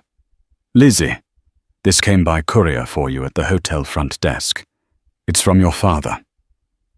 Puzzled, Elizabeth unfolded the paper. Her eyes scanned over a statement from her father's attorney referencing property transactions tied to Damien and Charmaine Delgado, purchased under a shell corporation. Elizabeth's heart stuttered. So it was true he was financially supporting Charmaine in more ways than a simple fling. There was mention of a property in Paris, high-end jewelry acquisitions, and hush money payments disguised as consulting fees. Tears pricked Elizabeth's eyes. Her father had, in his own cautious way, tried to protect her. This document spelled out a betrayal more devastating than any rumor. She glanced at Bella, who squeezed her hand in support. Elizabeth took a steadying breath. "I need to confront him. Now." Leaving Bella behind, Elizabeth navigated through the throng of guests. She found Damien alone near the bar. His phone buzzed on the counter beside him. He looked anxious, swirling the amber liquid in his glass. She handed him the document, voice quivering. "Damien, what is this?" He scanned the pages, color draining from his face. "Elizabeth, I can explain." Her voice rose, trembling with anger and heartbreak. "Explain how you're buying properties for this woman while I'm at home pregnant with your child. How many lies have I believed? Were you ever traveling on business or just off with her?" He tried to grab her hand, but she recoiled. "It's complicated. I was trying to protect you, the baby. My deals are huge. They require alliances." Charmaine was Elizabeth's eyes glistened. "You used me. I was carrying your child, hoping we'd be a real family, and you've been building a future with her." A hush spread as guests nearby picked up on the argument. Charmaine across the terrace watched like a hawk, lips curving into a small smile. Damien struggled for composure, but the tension in the air crackled. Elizabeth turned away, tears streaming. She was about to flee when Charmaine made her final move. Charmaine approached, feigning concern. "Elizabeth, darling, is something wrong?" Elizabeth glared at her. "Don't darling me. You know exactly what you've done." Damien looked on helplessly.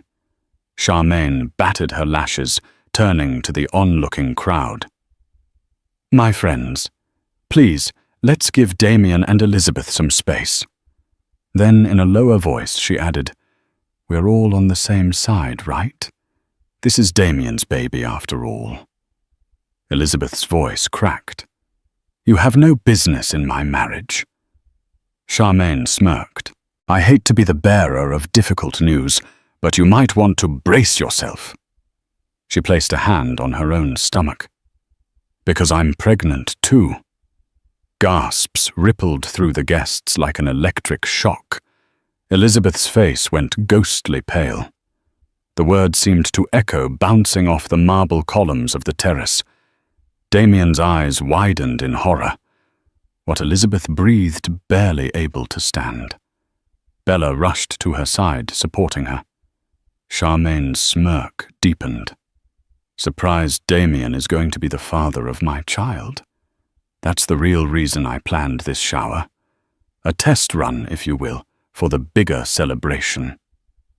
A mixture of shock and revulsion spread across the guests. Harriet McAllister had her phone out, already taking notes for a sensational article.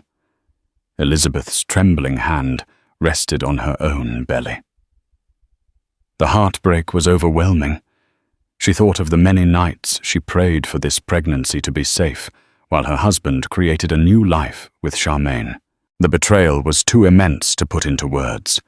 Damien looked trapped like a man whose secrets had finally caught up to him. Charmaine, he hissed. You said you wouldn't. She flipped her hair triumphantly. I changed my mind. You can't sweep me under the rug anymore, Damien. Especially not when I'm carrying your child. Everyone here deserves to know the truth. Elizabeth's legs weakened, and Bella guided her to a chair. The crescendo of scandalous whispers rose around them. For a moment, Elizabeth's world spun. Quietly, deliberately, Elizabeth stood again. She locked eyes with Charmaine, then glared at Damien.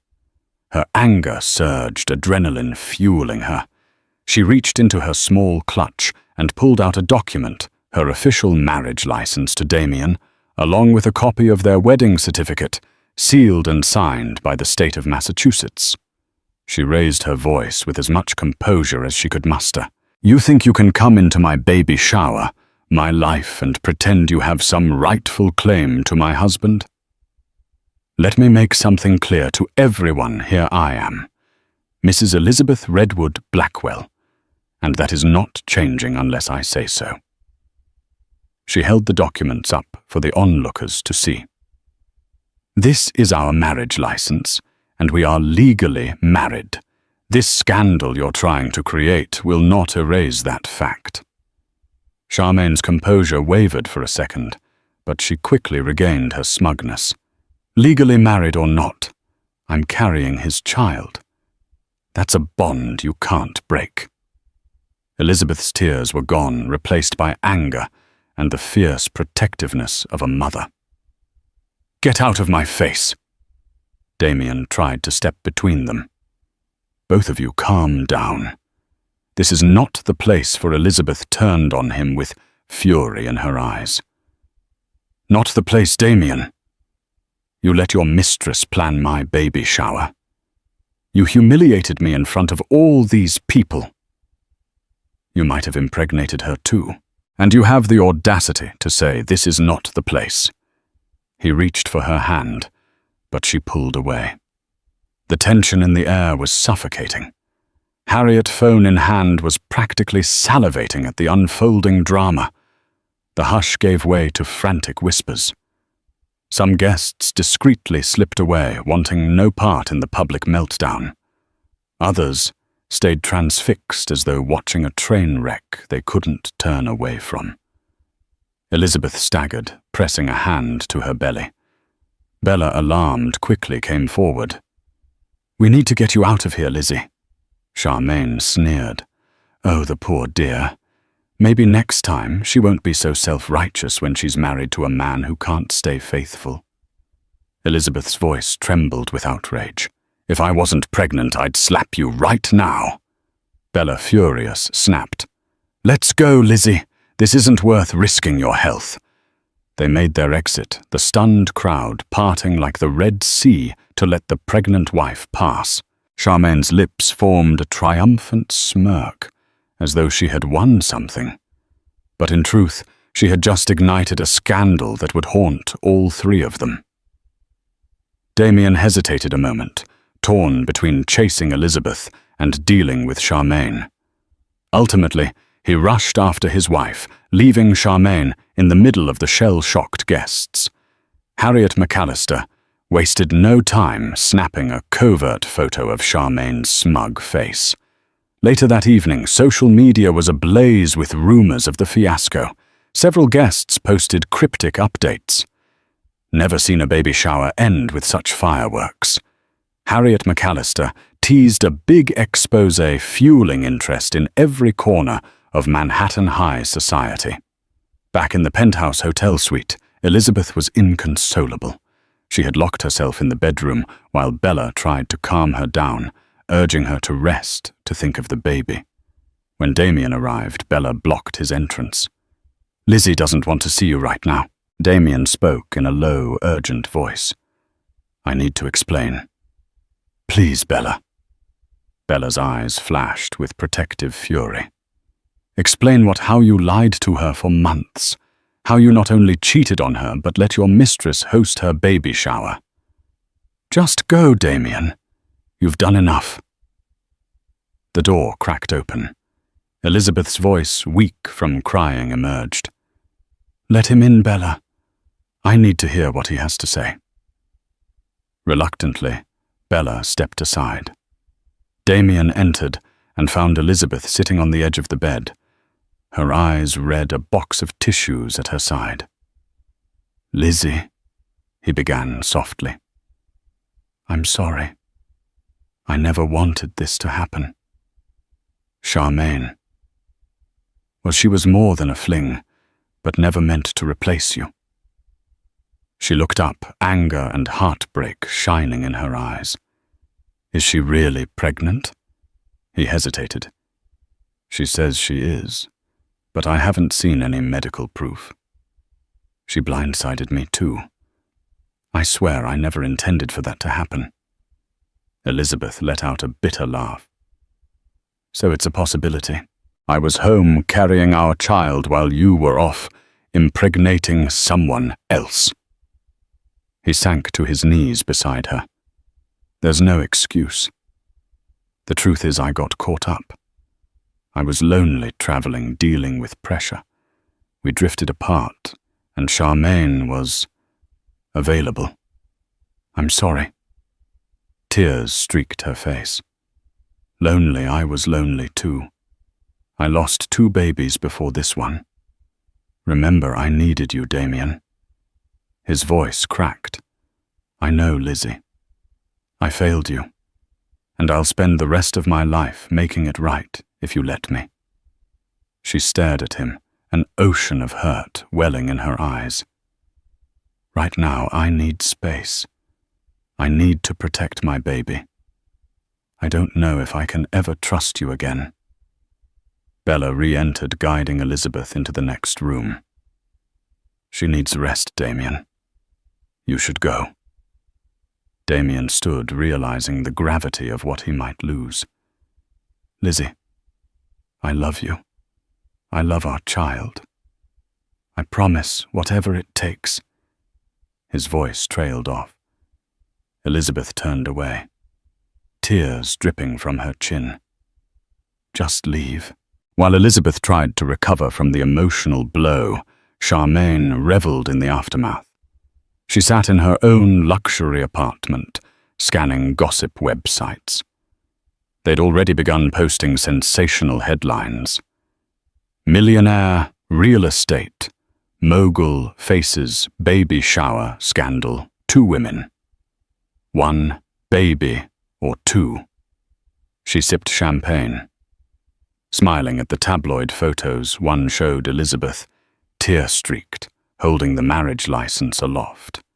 Another captured Charmaine's triumphant smirk. But her phone rang with an unexpected call. Gerald Anderson, one of Damien's close business associates, an older man who had brokered many of Damien's biggest deals. Charmaine answered playfully, "Gerald, darling." "Calling to congratulate me?" Gerald's tone was ice. You've made a spectacle of yourself and Damien. This fiasco is dangerous for the company. The board is worried about negative press. Damien's deals in Asia are already wavering. Investors don't like scandal. Charmaine rolled her eyes. Tell them to relax. All publicity is good publicity. People will forget in a week. Gerald's voice hardened. Not this time. Your stunts might cost billions. Damien's name is on the line, and so is yours if you keep pushing this. I'd advise you to disappear quietly or face legal consequences. Charmaine bristled. Legal consequences for carrying his child. Don't be absurd. I have my own resources. Damien won't let anything happen to me or the baby. Gerald's laugh was humorless. You're naive if you think he'll jeopardize his empire for you. My recommendation: lay low, handle this discreetly, and pray that Elizabeth doesn't drag you through court. That would be a bloodbath you can't win. The line went dead. Charmaine's smirk wavered. She realized with a chill that no matter how cunning she was, she might be playing a game against forces far larger and more ruthless. Still, she refused to be intimidated. Damien might be the father of her unborn child if she was indeed pregnant, and she intended to leverage that to her greatest advantage. Days turned into a week, and the scandal didn't die down, as Charmaine had predicted. If anything, it spread further. Media outlets that usually stayed away from private affairs devoured the story. Online forums buzzed with speculation. Damien's reputation took a hit, and so did the share price of some of his companies. In Connecticut, Elizabeth tried to find solace. She spent hours in her art studio painting her emotions, swirls of dark blues and fiery oranges depicting her turmoil. Bella stayed with her, ensuring she ate and rested. Late one afternoon, her father, Jonathan Redwood, arrived. He was a tall, stern man who rarely showed emotion. When Elizabeth saw him step into her living room, she burst into tears. She was Daddy's little girl, and her heartbreak was palpable. He held her gently. I'm here now, Lizzie. We'll fix this. Through sobs, she recounted everything. The baby shower. Charmaine's bombshell, the public humiliation. Jonathan listened quietly, anger flashing in his eyes. It's time to think about your future, not just your marriage, he said in a measured tone. Damien's not the only one who can protect you financially. You have your trust fund, and your mother and I will support you. If you want a divorce, we'll ensure you and the baby are taken care of. Elizabeth's lips trembled. I love him, Dad, but I can't be with someone who betrays me. Not if he won't change. I have to put my baby first. He squeezed her shoulder. Your mother and I stand behind you. We'll consult with top lawyers. Whether you want a settlement or full custody, we'll figure this out. Elizabeth took a shaking breath. I just need time to think. I don't want a drawn-out court battle. It's too much stress for the baby. But I won't let Charmaine ruin my life. Her father nodded. Take all the time you need. We'll keep your options open.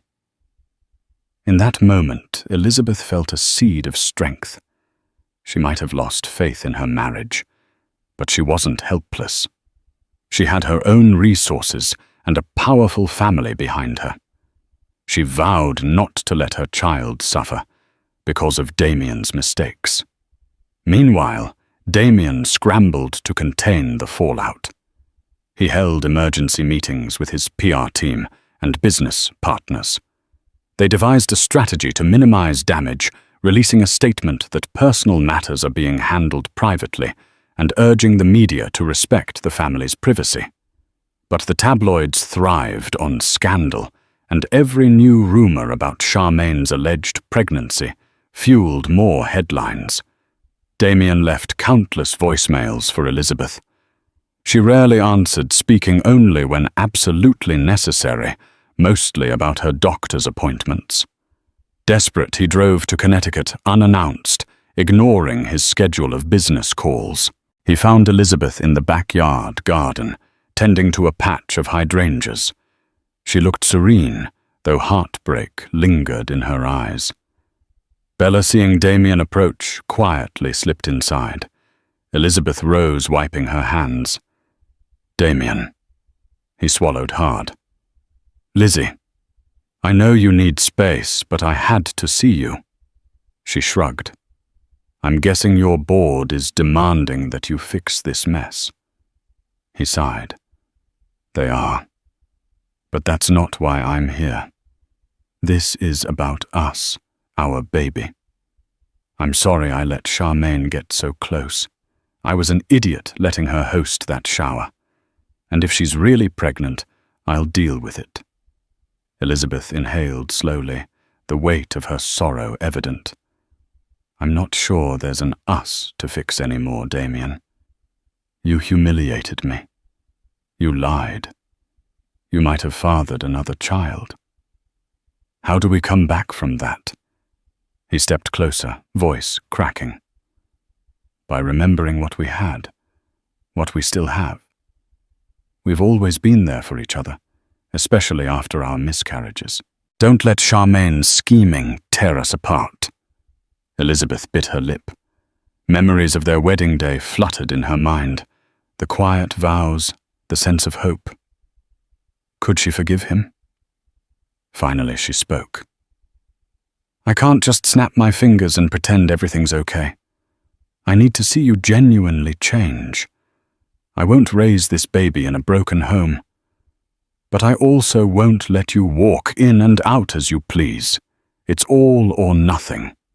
He nodded, tears gleaming in his eyes. "I understand. Whatever it takes, I'll do it. I'll cut Charmaine out of my life, if that's what you want." Elizabeth's gaze turned steely. "What if she's pregnant with your child? You can't just walk away from that responsibility." Damien looked pained. "I'll provide for that child, but that doesn't mean I have to be with her. I want my family with you." Elizabeth's throat tightened. "Show me you mean it. Because if this is another lie, Damien, I promise you I will walk away for good." A week later, a private meeting was arranged. Elizabeth insisted on seeing Charmaine's proof of pregnancy before making any decisions. Charmaine agreed to a meeting, likely eager to flaunt her hold over Damien. They chose a neutral location, Gerald Anderson's stately townhouse in the Upper East Side, away from prying paparazzi cameras. Elizabeth brought Bella and her father. Damien arrived with 2 of his lawyers. Charmaine came with a small entourage, including a self-proclaimed celebrity attorney known for high-profile cases. Tension was thick. Jonathan Redwood set the tone. "We're here to determine if Ms. Delgado is truly carrying Damien's child. If so, we'll discuss necessary arrangements and responsibilities. If not, we'll consider legal action for defamation and emotional distress." Charmaine, wearing a fitted designer dress that showed only a slight curvature at her stomach, crossed her legs confidently. "How dare you threaten me? I have every right to be here to claim what's mine." One of Damien's lawyers interjected. "We have a doctor on standby to conduct the appropriate blood tests and ultrasound. You agreed to this, Ms. Delgado." Charmaine hesitated. "I want my own doctor. Someone I trust." Jonathan Redwood shook his head. "We'll have an impartial physician, one neither side can manipulate. If you refuse, we'll assume you're lying." Charmaine's eyes flicked to Damien. "You'd do this to me." "Doubt my word." He sighed. "You've given me every reason to doubt you, Charmaine. I need proof." She glowered, but eventually relented with a shrug of feigned indifference. Fine. Test me. But when it comes back positive, you'll regret questioning me. The group moved to a private office where a discreet physician waited. Under watchful eyes, Charmaine underwent a brief ultrasound and blood draw. The tension was palpable as they waited. Damien stood beside Elizabeth, glancing anxiously between her and Charmaine. Bella and Jonathan Redwood watched from the corner, arms folded in silent judgment. When the doctor completed the ultrasound, the screen showed a small embryo clearly visible, measuring about 9 weeks. Charmaine wasn't lying about being pregnant. The hush in the room deepened. A tear slipped down Elizabeth's cheek. Damien closed his eyes, exhaling a shaky breath. Charmaine sent them both a triumphant smile. Told you. The group reconvened in the townhouse parlor. The doctor confirmed Ms. Delgado is indeed pregnant, approximately 9 weeks along. Further blood tests will confirm paternity, though Ms. Delgado states Mr. Blackwell is the father. Elizabeth felt her world tilt again. Damien swallowed, looking at Elizabeth with guilt. Charmaine smirked at them both, an air of victory radiating from her. Confronted with the undeniable reality of Charmaine's pregnancy, Elizabeth felt a crushing weight descend upon her. She excused herself from the tense meeting, stepping out into the townhouse garden. The gentle sound of a fountain trickled over the hush of thick hedges. She tried to steady her breathing, fighting tears. Damien found her there, carefully approaching. Lizzie. His voice trembled with heartbreak and regret. I'm so sorry. She turned eyes blazing with pain. You've saddled me with a lifetime of sharing you with that woman and a child that's not mine. Do you realize how devastating this is? He reached for her hand, voice thick with remorse. All I can do is own my mistake. I don't want to lose you. Let me prove to you that I can be the husband and father you deserve. Elizabeth's tears flowed freely. The child in her womb kicked as though sensing her distress. I don't want my baby to grow up in a broken home, but I refuse to be in a marriage with 3 people. He squeezed her hand gently. I'll handle everything with Charmaine. We'll set up a trust for her child, ensure financial security. But my home is with you and our baby. She pulled away. Words aren't enough anymore, Damien. Show me through your actions.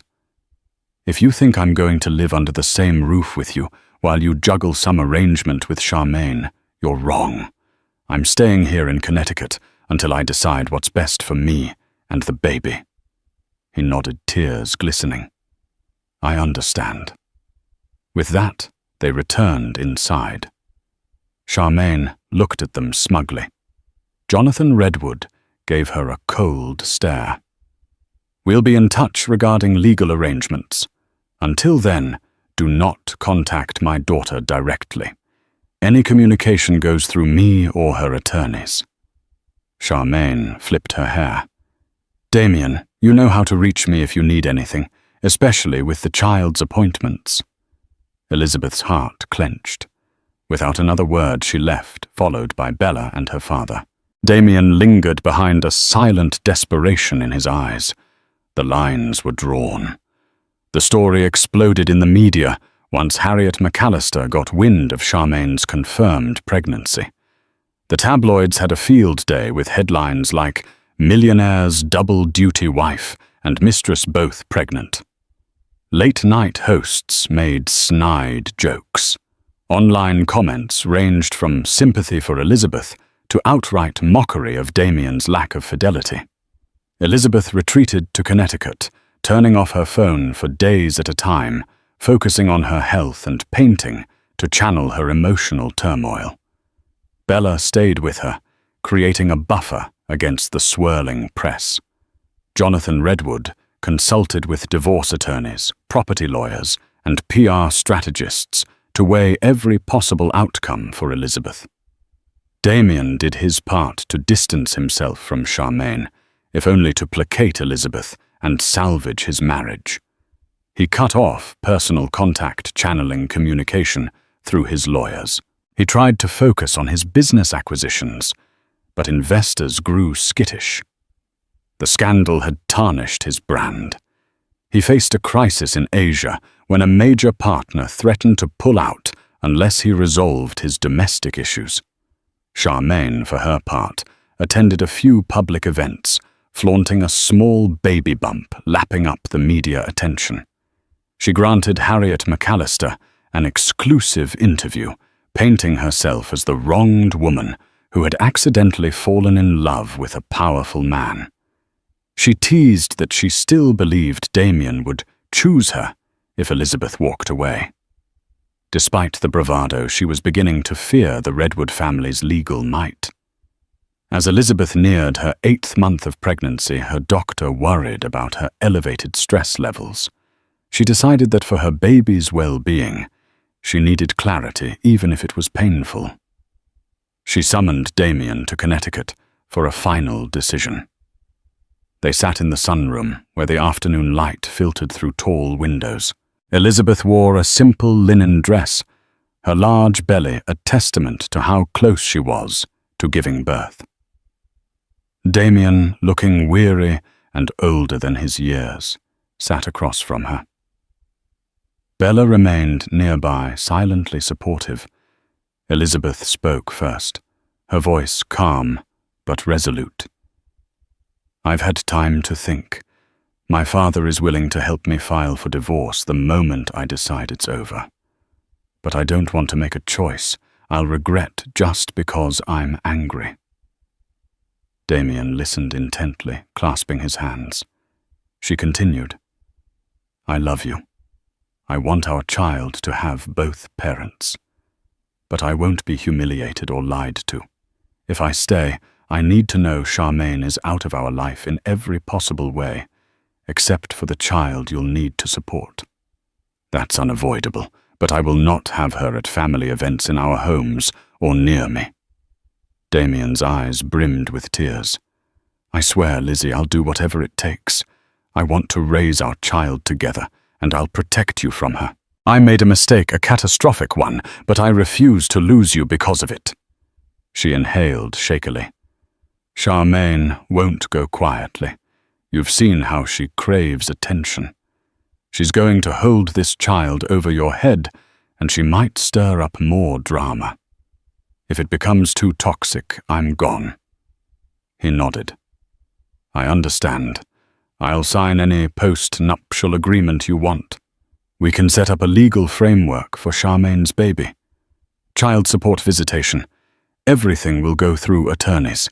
No personal involvement." Elizabeth's voice trembled.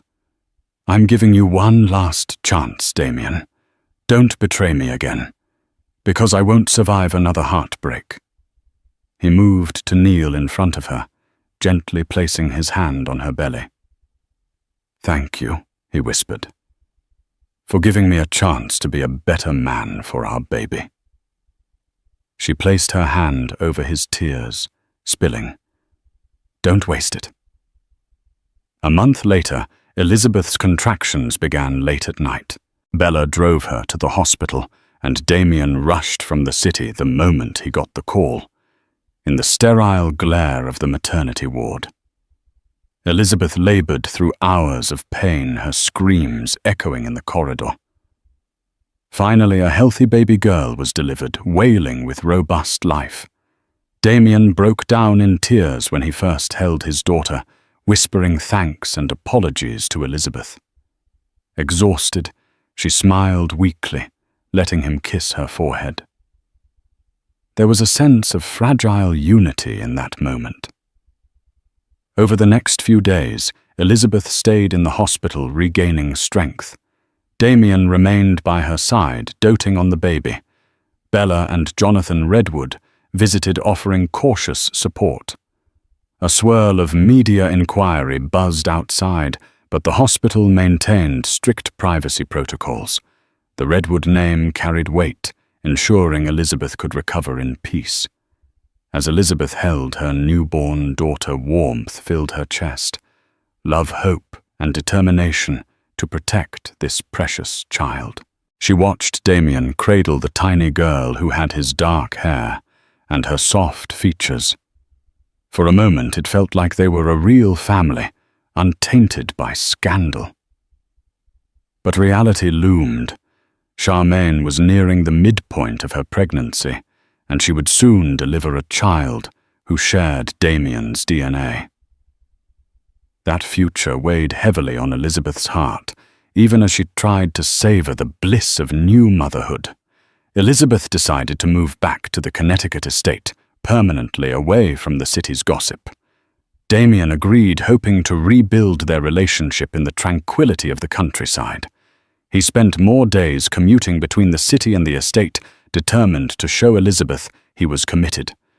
Legally, Charmaine's child was recognized. Through carefully negotiated documents, she received a comfortable allowance, medical expenses, and a guarantee of ongoing child support once the baby was born. She tried to push for more face-to-face involvement, but Elizabeth refused. Damien kept his distance, only communicating through lawyers and the occasional phone call regarding medical updates. Charmaine's bitterness grew as she watched from the sidelines. She had expected a grand romance or a highly visible co-parenting arrangement that kept her tethered to Damien's life. Instead, she was relegated to the outskirts, a footnote in his empire. Though wealthy by association, she was still alone, pregnant with a man who'd chosen his wife over her. It wasn't the victory she'd imagined. For Elizabeth, life became a delicate balance, caring for her newborn daughter, grappling with the trauma of betrayal, and trying to trust Damien again. Each day that he returned from the city, without any sign of infidelity, was a small victory. She wondered if she could ever fully forgive him, but she loved him enough to try. Months passed, and the scandal gradually faded from public view, replaced by fresher celebrity gossip. Elizabeth and Damien shared quieter days at the Connecticut estate, cherishing the baby girl who had brought them a renewed sense of purpose. Charmaine eventually gave birth to a healthy boy, then drifted into a more private life when headlines ceased to favor her story. Still, the memory of that explosive baby shower lingered like a cautionary tale. In their elegant living room late at night, Elizabeth sometimes caught Damien gazing at her with a mixture of regret and gratitude. Their marriage was far from perfect, and trust was a fragile plant that needed constant nurturing. But they had chosen to move forward together. And that's the story of the millionaire who let his mistress host the baby shower, only for his pregnant wife to show up with their marriage license. Love, betrayal, and a chance at redemption if they can hold on. Thank you for joining us on this roller coaster ride of secret affairs, surprise pregnancies, and unexpected confrontations. If you were as captivated by this tale of love, betrayal, and redemption as we were, please hit the like button and let us know your thoughts in the comments below. Share this video with your friends who crave juicy drama and unforgettable twists. And don't forget to subscribe to our channel, because we'll be bringing you even more riveting stories that shine a light on the hidden scandals lurking beneath the glittering surface of high society. Your support means the world to us, and we can't wait to keep you on the edge of your seat with our next jaw-dropping tale.